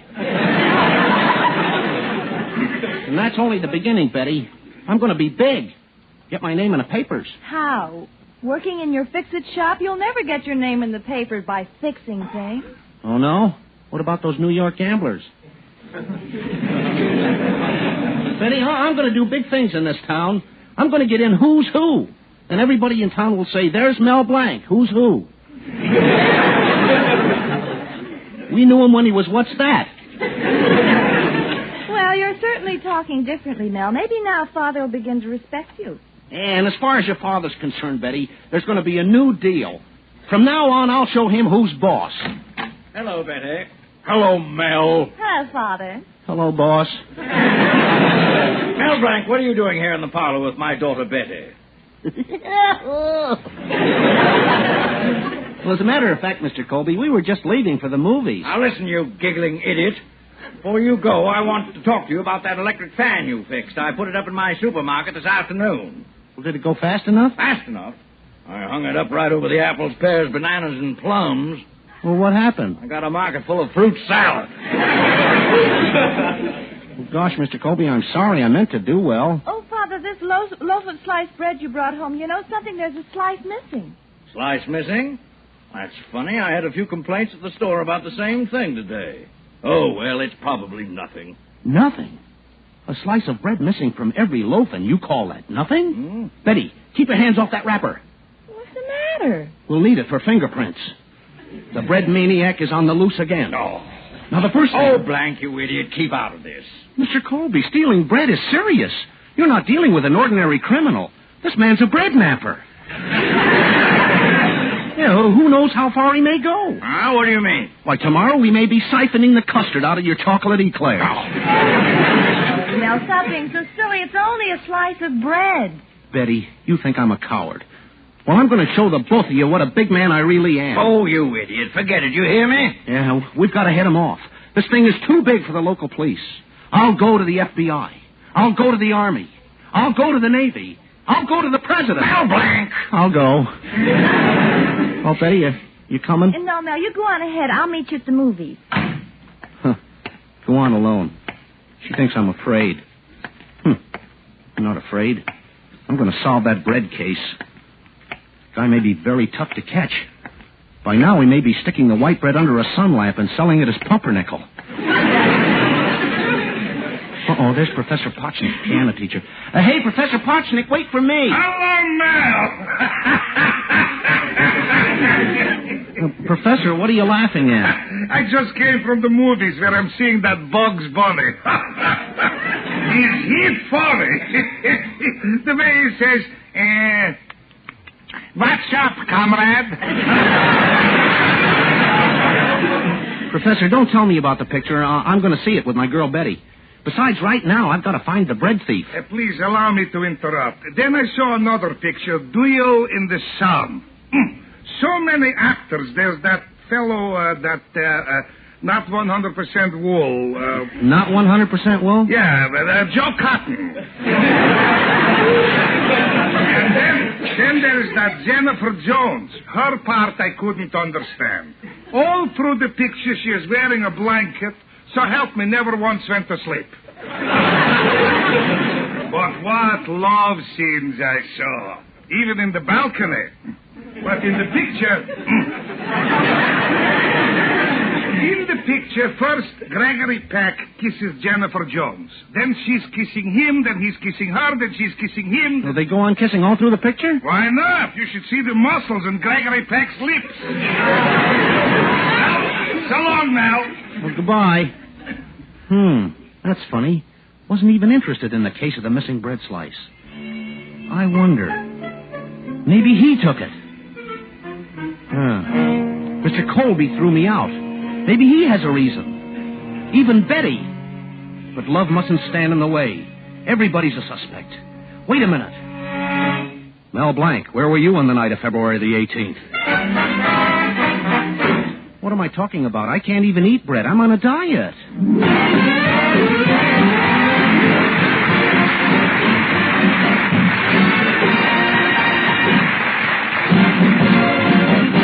Use Colgate tooth powder. Keep smiling just right. Use it each morning and use it each night. It cleans your teeth, makes breath so sweet.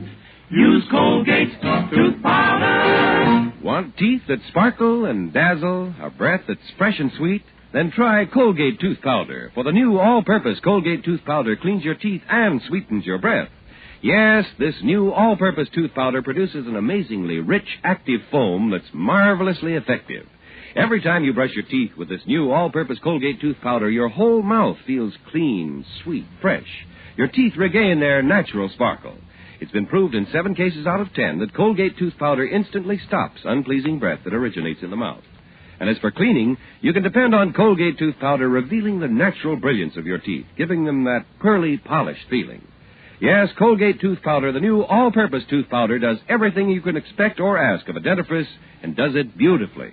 Try Colgate Tooth Powder today for teeth that sparkle and a breath that's sweet. Use Colgate Tooth Powder. Now, the sportsman, Victor Miller, the orchestra, and Blue Skies.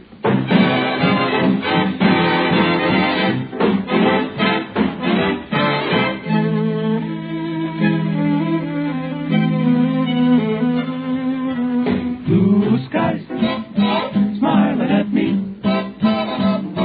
Nothing but blue skies. Do I see? No, nothing but blue skies with bluebirds singing a song. Nothing but bluebirds all day long. Never saw the sun shining so bright. Never saw things that were going so right. Noticing the days are hurrying by. When you're in love, my mind, they fly high. Blue days, troubles, all of them gone. Nothing but blue skies from now on. Blue skies smile at me.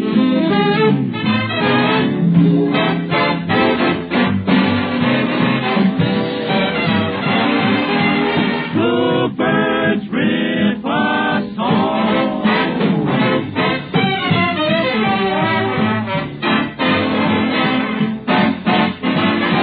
Well, I never saw the sun shining so bright.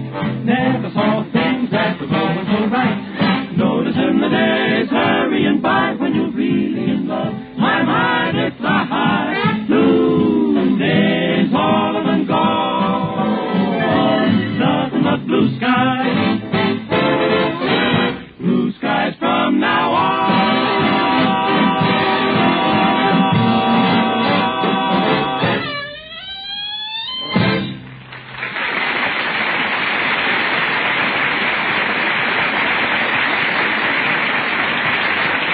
And now back to Mel Blanc. Betty has spurned Mel because of his lack of courage. And Mel, trying to redeem himself, is hot on the trail of the bread thief, the person responsible for the mysterious disappearance of a slice out of every loaf of sliced bread in Colby's supermarket.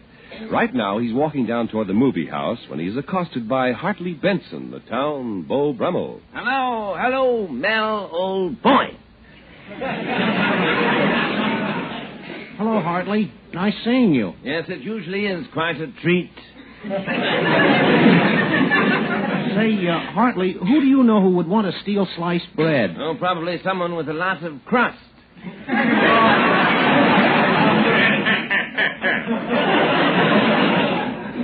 Can't you help me out? They stole one slice out of each loaf. Yes, well, let me think now. One slice out of each loaf. Lana Turner, Betty Grable, Rita Hayworth. What's Lana Turner and Rita Hayworth got to do with it? Well, as long as I'm thinking, I might as well enjoy myself. By the by, you needn't bother waiting for Betty outside the theater. You'll see, I am taking her. You're taking her? I'm supposed to meet her at the theater. Well, she evidently changed her mind. You know, old boy, while we look at Bugs Bunny, I'll snuggle up to your honey.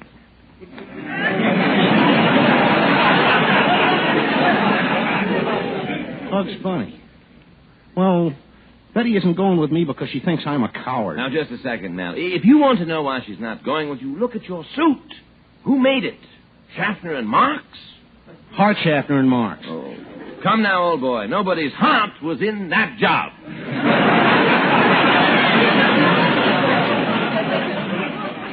Oh, yeah? Well, this jacket happens to be a Hollywood model. Oh, yes, so it is. The shoulders are built for Mickey Rooney and the sleeves for Gary Cooper. Well, goodbye. Goodbye, old boy. And don't worry about Betty. She'll be in very good hands.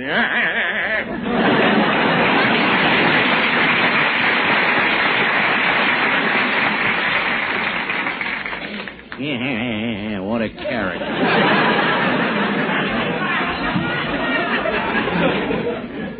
Thinks he's handsome. Take off those shoulder pads, let his stomach out, get him off those elevator shoes, and I'll bet he look just like me. I wonder if he's the bread thief. No, he's more the ladyfinger type. Uh-oh, here comes my lodge president, Mr. Cushing. Hello, Mel. Ugga-boo, Greetings, mighty potentate. Ugga-boo, ugga-boo-boo, ugga. Say, I saw your wife. She looked awfully mad. Well, she was a little peeved. I got home at 1 a.m. Friday. 1 a.m. Friday? What's so terrible about that? I left the house on Tuesday. Well, as a matter of fact, Mel, she's very nice about it. She sat me down in the easy chair, gave me my slippers and pipe. Your eye looks a little swollen. Yeah, it was a lead pipe. Gosh, mighty potentate, why don't you tell your wife to stop beating you? Well, I did, Mel. We had a terrible argument last night, and when we were through, she said, "John, you burn me up." Gad, what a temptation. Well, at least I won the argument. I can leave the house whenever I want to. I can go to the laundry, the grocery store, the tailor. Well, that's fine. You want to go with me to the movies? Well, I'm sorry, Mel, I can't. The chain won't reach that far. Well, stop making up those things, mighty potentate. Say, how'd you ever come to marry your wife? Well, I'll tell you, Mel, I was young and idealistic. I wanted to marry for youth, love, and beauty. And my wife came along with all that money, so I compromised. Was she pretty? Ha! Mel, yesterday she spent 12 hours in the beauty parlor and 5 minutes in the fish market, and believe me, the lobster she brought home looked better than she did. Oh, your wife isn't that ugly. No, Mel, they say that some people have a face that'll stop a clock. Well, the other day, my wife looked at our cuckoo clock. Did the clock stop? No, the cuckoo dropped dead. Say, just a second, mighty potentate. Do you know someone who would be stealing bread in this town? No, Mel, I don't. But if you ever find him, send him to me. Maybe I can interest him in the crumb I'm living with. Well, you know, mighty potentate, I'm serious. I'm looking for a bread thief. Oh, stop being ridiculous, Mel. Well, maybe you're right. I got off on a wild goose chase for a hunk of bread, and on account of it, Hartley Benson is taking Betty to the movies. Well, don't take it so hard, Mel. I was only doing it to show them I wasn't a coward. Watch out for that lamppost. I'd like to make them sit up and take notice. Mel, look out! Oh!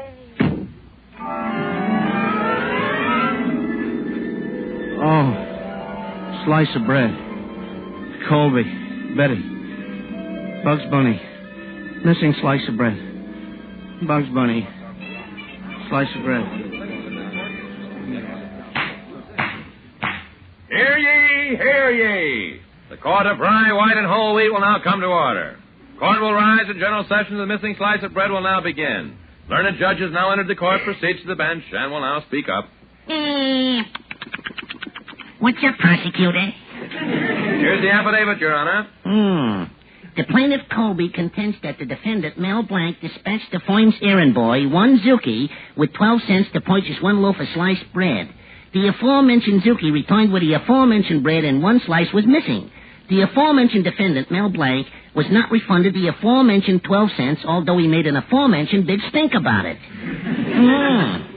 Where's the first witness, Doc? Here I am, Your Honor. Your Honor, have you examined the witness?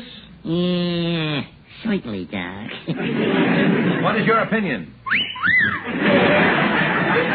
Step up, miss. Put your right hand on this white bread.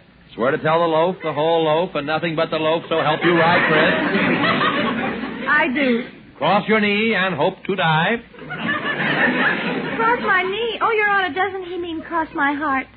Judge, the prosecutor knows what he's talking about. Well, I object, Your Honor. I want to cross-examine the defendant's assistant, Zuki. Okay, Zuki, take the stand. Now, young man, tell us. What's your name?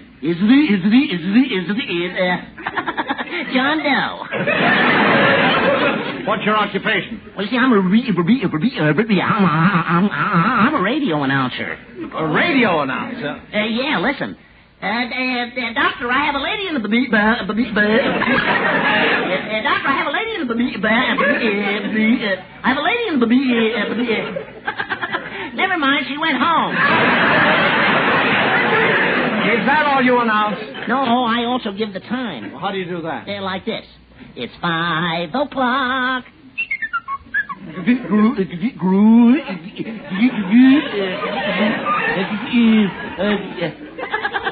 It's 6 o'clock. Are you still working as an announcer? Oh, it's this certain. Oh, positively, absolutely. I was fired. For what reason? Dirty politics. You're on a Bugs Bunny. This is getting us nowhere. Just a second, Doc. I have the name of the guilty party. What? Who is it? Mr. Colby. Well, that's a lie. How do you know he's guilty? We discovered this ad he placed in the paper, and it supplies the motive for the missing bread. Yeah, I'll read it to the court. Handsome man with lots of bread desires attractive young lady with lots of bologna. Object, sandwiches. Mr. Colby, let me see your hand. No. Just as I taught. Ketchup. Caught you red-handed. Colby, there's only one question I want to ask you. What's that? If you was Nora Prentice, would you keep your mouth shut? Well? I'm willing to pay the fine, Your Honor. Fine schmine. Colby, I'm sentencing you to solitary confinement. I'm placing you in a little cell 2 feet wide and 4 feet long with nothing in it but a little table. Is that for me? Not so fast. First you have to pay me 400 carats bonus. Well, I won't pay it. You're not Bugs Bunny. You're Mel Blanc. Hey, stop shaking me, Doc. Stop shaking me. Stop shaking me. Stop shaking me. Stop shaking me. Mel, wake up. What happened? You walked into the lamppost. We had to drag you into the theater and revive you. Huh? You were out for so long, we missed the picture. We did? Yes, but we're just in time for your favorite cartoon. My favorite cartoon? Yes, listen. What's up, Doc? Oh, no. Not that.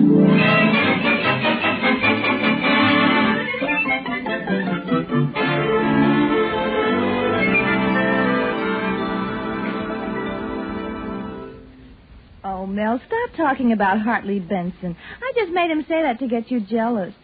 And besides, you're home with me, aren't you? Oh, Betty, I made a mess of everything with that bread thief business. I wonder what you see in me. Oh, I don't know. I guess I love you for the little things about you. The little things? Yes, put your head on my shoulder.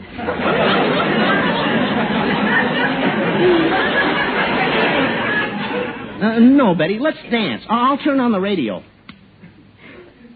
Ladies and gentlemen, this is the Ace Bread Company's program. Today, some of you lucky listeners must have been startled to find a loaf of bread with one slice missing. Betty, do you hear that? We planned it that way. If any of you people are listening to this program... Yes? And you can get to the studio in 10 minutes, we will give him or her, absolutely free... Yes? The missing slice of bread. Is that all? What else?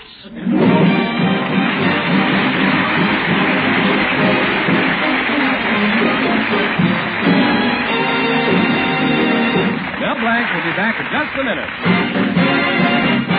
Use Colgate tooth powder, keep smiling just right. Use it each morning and use it each night. It cleans your teeth, makes breath so sweet.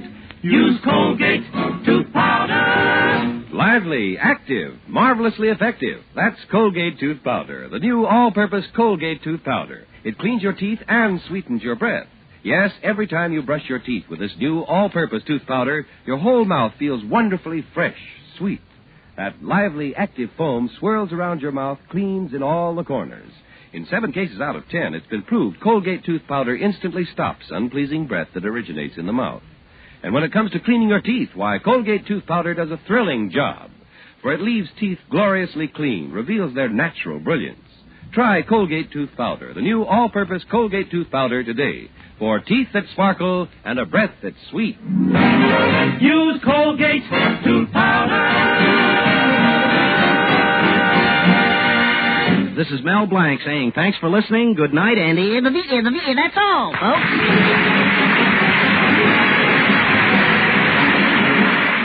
And this is Bud Easton reminding you that Colgate Tooth Powder for a breath that's sweet and teeth that sparkle brings you the Mel Blanc Show every Tuesday at this time. Be sure to join us again next Tuesday night for more fun with Mel and the people you'll meet in Mel Blanc's Fix-It Shop. Say hello to Halo Shampoo for naturally bright and beautiful hair.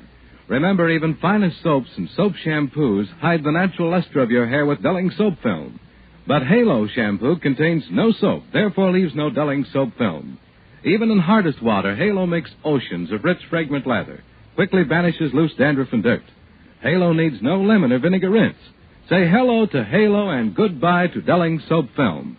Get Halo Shampoo at any cosmetic counter.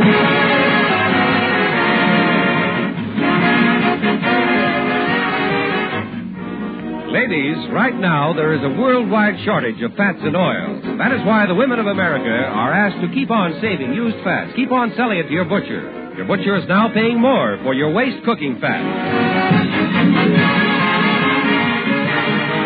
Remember, Mel Blanc at the same time every Tuesday night. This is CBS, the Columbia Broadcasting System.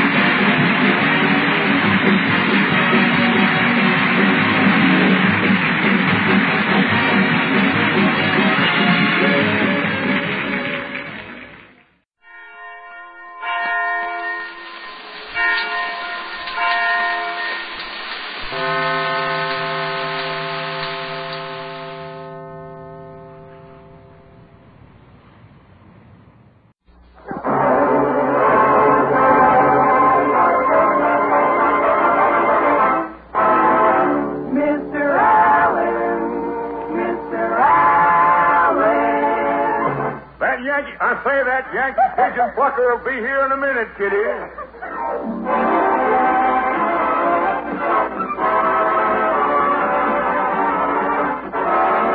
The Fred Allen Show, with Fred's guest, Oscar Levant, Portland Hopper, Minerva Pius as Mrs. Nussbaum, Alan Reed as Falstaff Openshaw, Parker Fenley as Titus Moody, the DeMarco sisters, and Al Goodman and his orchestra.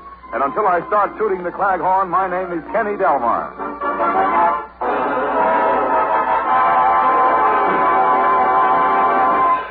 Tonight we bring you a big cheese you can still get for the same price, 30 minutes of your time. And here he is, Fred Allen. Fred, is the new cheese ceiling going to affect you? Oh, yes, Kenny. We had to cut down in our house. This week we had to let 2 mice go. One of the mice had been with us a long time. He was a field mouse, but he developed sinus trouble and had to move indoors, so he came with us.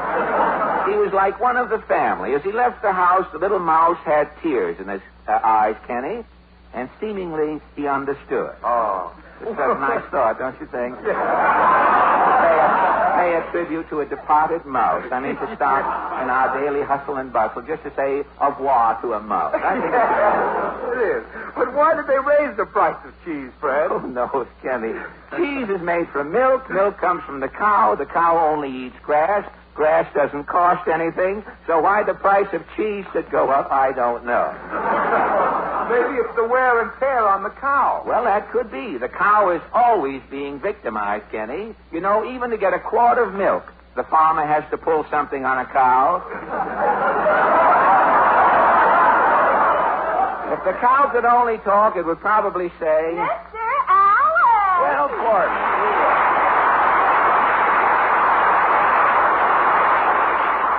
Well, Portland, pull up an old bent kilowatt and sit down. What is the scuttlebutt this evening? Mama read that you're going on information, please. Mama says with you, it may be the last information, please, of all time. Oh, yeah? Yeah? Well, you can tell your mother that I have been on information, please, before. Mama says the last time they had to give away so many sets of encyclopedias that there isn't a moron left in the country.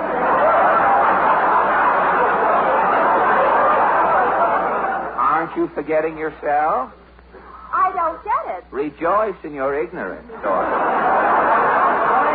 I may surprise you on information, please. Do you know much knowledge? Do I know knowledge? Well, I know algebra. Say something in algebra. You wouldn't understand it, Portland. I only speak broken algebra. I know astronomy, too. Do you know what astronomy is? Astronomy is the science which treats of the celestial bodies, of their positions, magnitudes, history, and their destiny. Portland. Fool around with me. Tell her fool around with you. Tell the truth. Tell the truth now. You borrowed somebody's mouth to say that sentence. Mr. Einstein doesn't think I'm dumb. You know Albert Einstein? No, Max Einstein. He lives in our house. Oh, Max. You'll end up like the radish that wasn't eaten. The radish that wasn't eaten? You'll be seen, but not heard. You called in your own writer for that line. But speaking of radishes, that would be a good place to put that mouse line that didn't get anything along. The mouse could eat the radish and we'd hear something. Now, speaking of radishes, I think it's time we joined that old bunch down in Allen's Alley. What is your question tonight? Well, this week the New York Telephone Company celebrated its 50th anniversary, and so our question is, now that it has been with us for 50 years, what is your reaction to the telephone? Shall we go? As Mrs. Cassidy said to Mr. Cassidy when someone asked him to buy another bond, let's hop along.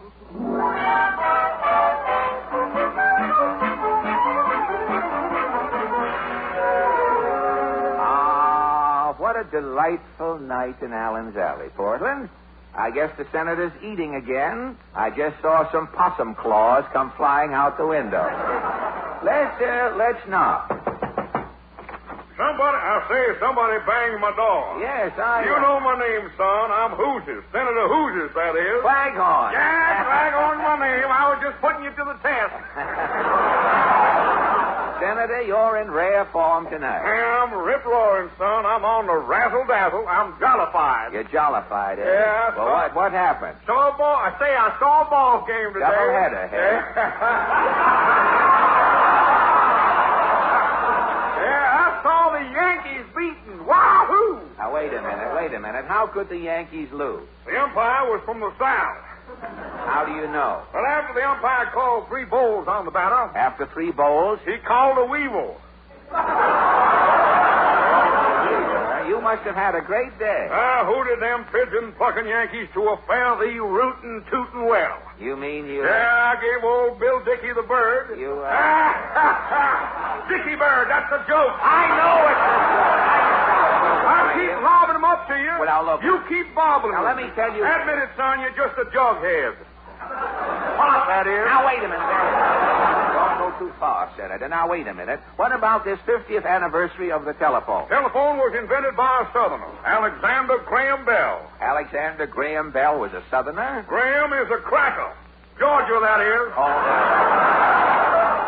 Tell me, Sam, how does the telephone work in the South? Southern service is the best in the country. You mean? For 50 years, there's only one call in the South that hasn't been answered. What call?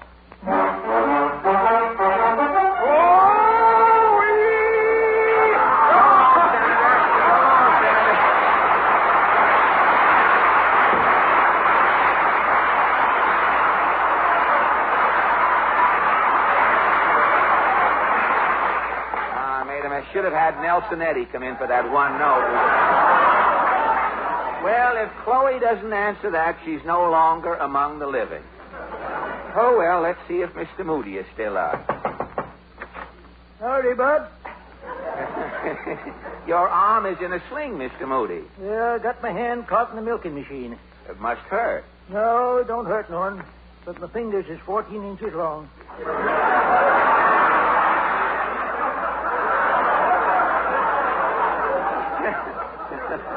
Tell me, Mr. Moody, what is your comment on the telephone? Why, I can't say too much. I got a small mouth. A small mouse? Yep. I can spit through a keyhole without wetting the key. Say, I'd like to see that sometime. I'll arrange it. Good. But what about the telephone? Why, a fella come around about 40 years ago and sold me a telephone on a party line. I see.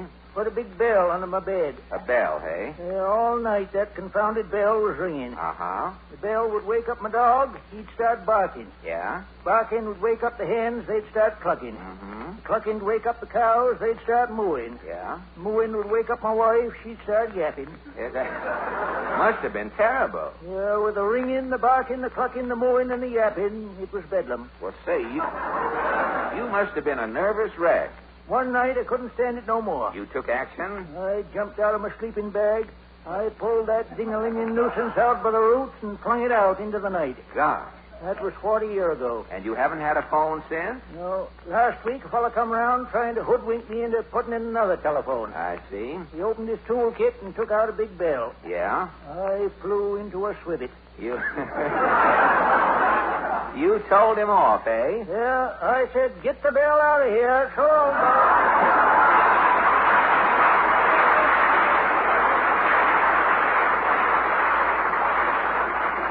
Yeah, when Titus uses strong language, it sure has muscles in it. Well, let's try this next door. No? Ah, Mrs. Nussbaum. You're expecting maybe Edward Everett Horowitz. Tell me, Mrs. Ann, what about this telephone anniversary? Thanks to the telephone, today I am Mrs. Pierre Nussbaum. Really? When I am a young girl, footloose and fancy. Yeah. My maiden name is Pom-Pom Schwartz. Pom-Pom Schwartz. Also, I'm having one sister, Caress. Caress Schwartz? Yes. She is marrying Skippy Mandelbaum. Skippy, huh? Skippy is doing very well. A pickle salesman specializing in odd lots by appointment. Your sister married, but you couldn't get a boyfriend, huh? No, I am washing my dainties in locks. Also, I'm brushing with Pepsodent the teeth. That didn't help? I am still poor Miriam. Oh. What about the telephone? One Halloween night, Yeah? I'm sitting home alone, bobbing in sour cream for red beets. Yes? The phone is ringing. Uh-huh. I'm saying hello. Hello? A voice is saying, Cookie, will you marry me? And you? I am saying positively. And the next day I am a bride and yoinks away to Niagara Falls. And that is why you say... Thanks to the telephone company, today I am Mrs. Pierre Nussbaum. But why be so grateful to the telephone company? Well, the night Pierre is calling and proposing, Yeah? they're giving him a wrong number. Oh.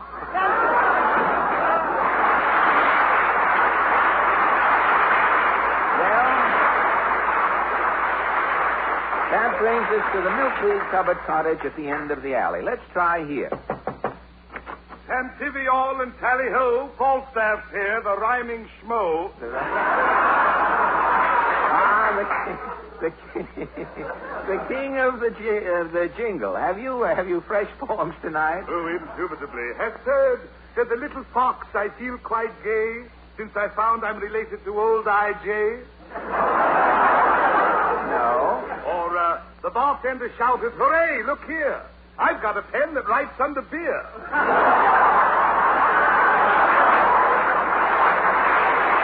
No. How about this? They kept on clinking glasses each time they took a drink, but Mother kept on clinking till she wound up in the clink. Now, wait a minute. That is the straw that upset the camel's sacroiliac. Tonight we are discussing the anniversary of the telephone. And you find me prepared. And what is your telephonic tidbit called? The Forgotten Man. How does it go? Sound the trumpet, the chant in tone. It's the anniversary of the telephone. The rabble is cheering Alexander Graham Bell, who invented the phone that has served man so well. Motion picture fans shout in voices screechy. They think the phone was invented by Don Amici. But on this anniversary of the telephone, a man I hail is a mug. He's no statistician or skilled technician. He's the guy who invented the slug.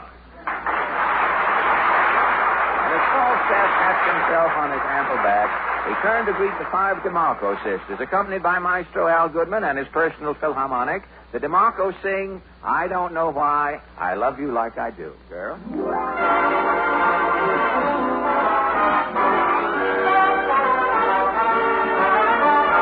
I don't know why I love you like I do.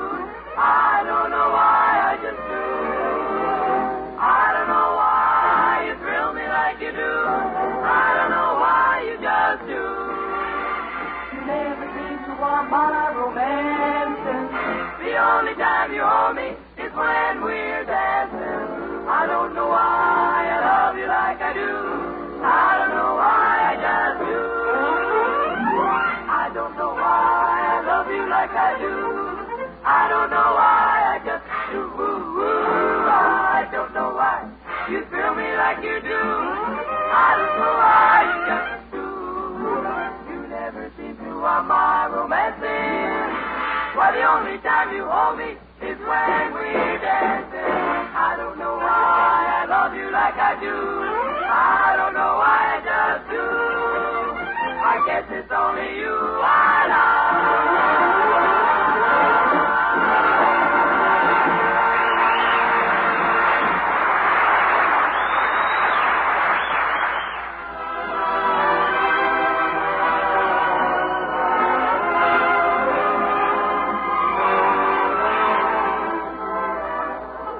That was a pocket edition of They Say It's Wonderful, played by Al Goodman and his G.I. Orchestra. G.I. meaning Goodman's in-laws.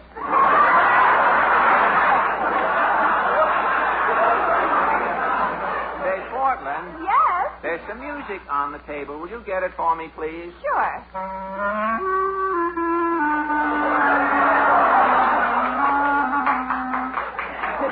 Thank you, music lovers. Thank you. Is that a clarinet you're playing? What does it look like? A plunger handle? I'm getting a little swing band together. Do the good humor people know about your band? My 5-year contract with the Good Humor people expired last summer. They were awfully nice. They let me keep the chimes and 2 quarts of pistachio. But where can you get musicians? Well, I put an ad in Downbeat, that music magazine. The minute my ad appeared, things started to pop. What happened? Well, yesterday, Portland, my agent, Solid Silverman, called me. I started over to Solid's office.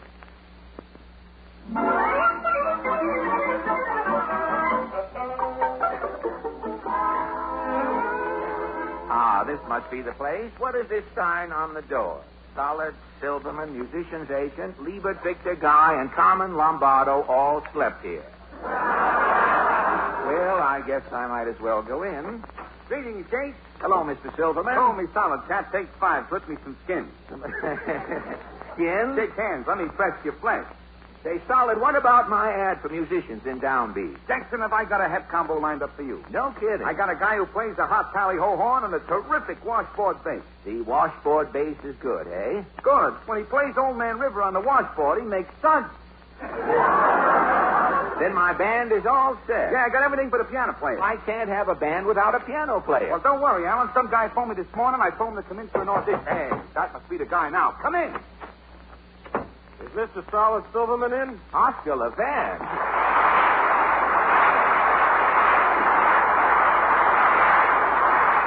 Oscar Levant, what are you doing here? I saw an ad for a piano player in Downbeat. Oscar, you read Downbeat? It wasn't my copy. I read it over Tuscanini's shoulder. But, Oscar, you wouldn't play in a band. You're one of our great piano soloists. Let's be frank. I'm the greatest. But, Oscar, how can you take a job with a band? You're playing summer concerts at Lewiston Stadium and Robin Hood Dell. Playing outdoor concerts has made me a wreck. Why? When I play the piano outdoors in those rustic locales, I can only use one hand. One hand? In the other hand, I have to carry a stick to beat the woodpeckers off the piano. Oh, fine. One time I was playing threes. Yeah? The woodpeckers ate the bark off of 3 choruses. gosh. Last week I had to stop in the middle of my concert in Central Park. What happened? I was disturbing the sailors and their girlfriends. Well, I've heard a few of those outdoor concerts, Oscar, and I thought they were wonderful. I haven't heard a good concert since the last one I played. But, I haven't read a good book since the last one I wrote. But I haven't heard a good joke since the last one I told. Have you seen a good picture? Not lately. I'm waiting for my next picture to come out. Oscar, how long have you had this inferiority complex?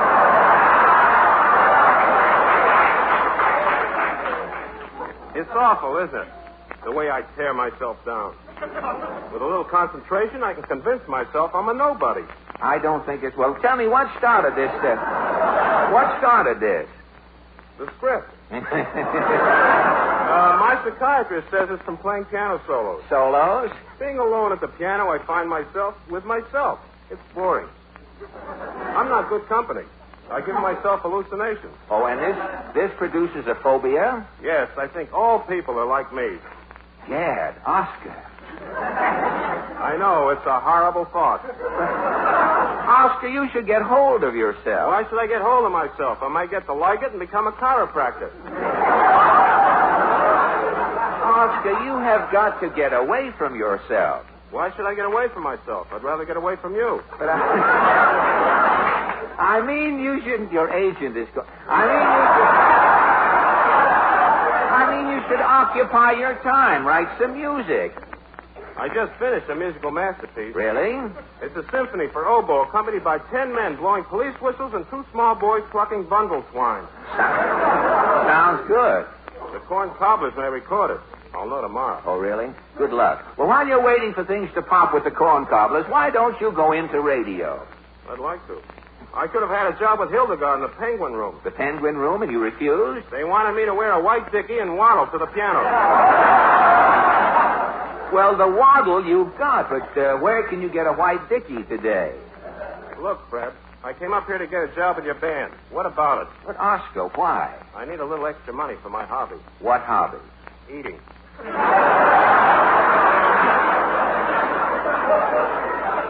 Eating is your hobby? I'm a pig. Do me something. Say, you know, with a pig in my band, I would bring home the bacon. We can make swill music together.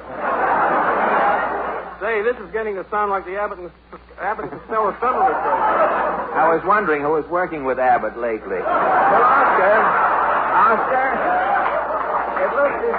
it looks as though my band is ready to go. All we need now is a job. Hey, Cap, you're all set. No kidding, Solid. I got 2 offers for your band. One is from the Palace Ballroom at Old Orchard Beach, Maine. The Palace Ballroom at Old Orchard Beach? Yeah, 3 rooms and all the clams and coleslaw you can eat. Well, what's the other offer? I got a hotel owner outside. Mr. Romanoff. Dubrov, Tovarich. Nipostrovsky Voskroshenia. Where is the Palace? Mr. Romanoff, meet Allen and Levant. This is Colin. Boy, this is Mr. Romanoff. Sergei Romanoff, owner of Romanoff's Rural Rendezvous. Romanoff's Rendezvous? Where the mountains meet the sky and the boiled potato meets the borscht. Mr. Romanoff. Shut up! I'm giving you location. You are driving to Rappaport's Ravine. Turning left, you are coming to Goldberg's Gully. Straight ahead is Cassidy's Canyon. Overlook it. Continue then to Nichevo Notch. You are looking across Garfinkel's Gap. There is Romanoff's Rural Rendezvous. Well, tell me, do you want a band? I am engaging a small musical aggravation. The members should be versatile and reeking of talent. We're reeking. It may be talent. Who knows? What does the band do, Mr. Romanoff? While the guests are eating breakfast, I am visualizing piano music, something classical. What number did you have in mind? You are playing Offen Pripyachik? Well, my piano player doesn't know Offen Pripyachik, but here's a breakfast piano medley that might go very well as the guests are feeling for seeds in their orange juice. All right, Oscar.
closing my eyes, it is Shostakovich. Well, what time is breakfast at Romanov's rendezvous, Mr. Every morning at 6 o'clock, my brother-in-law, a part-time Cossack,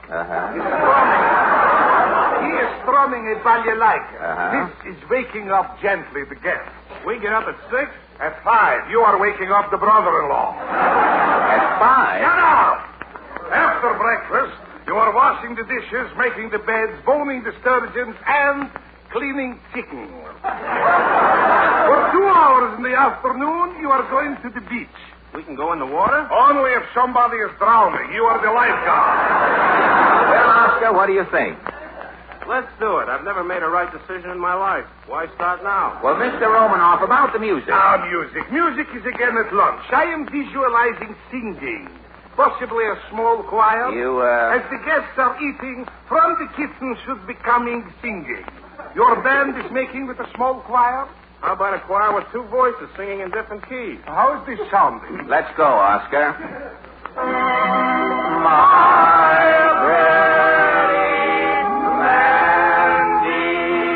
There's a minister handy, and it sure would be handy if we let him make a beat. So down your finger, here's the ring for your finger. Isn't it a humdinger? Come along and let the wedding chimes bring happy times for Mandy.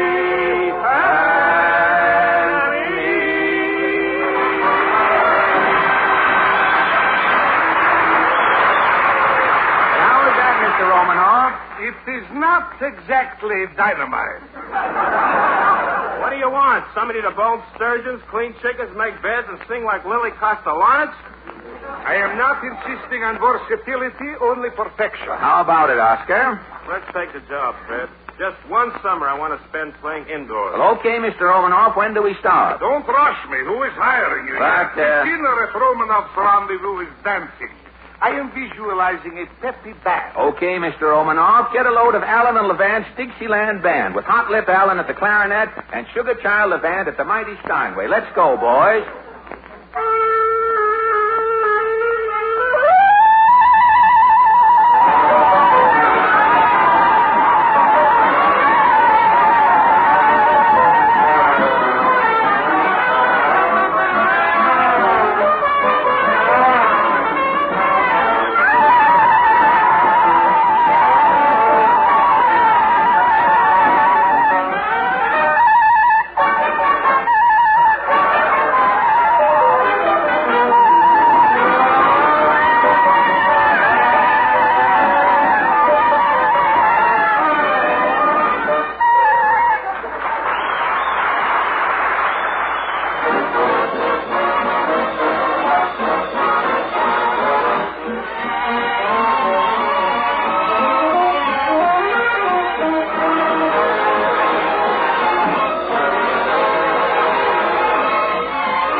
rebroadcast for our armed forces overseas.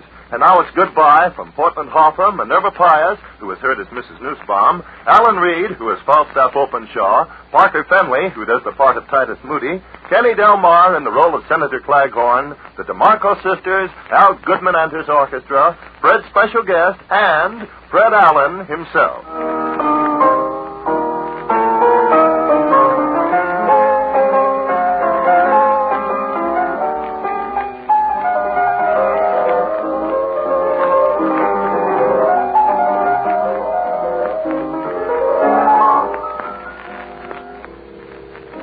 This is the Armed Forces Radio Service.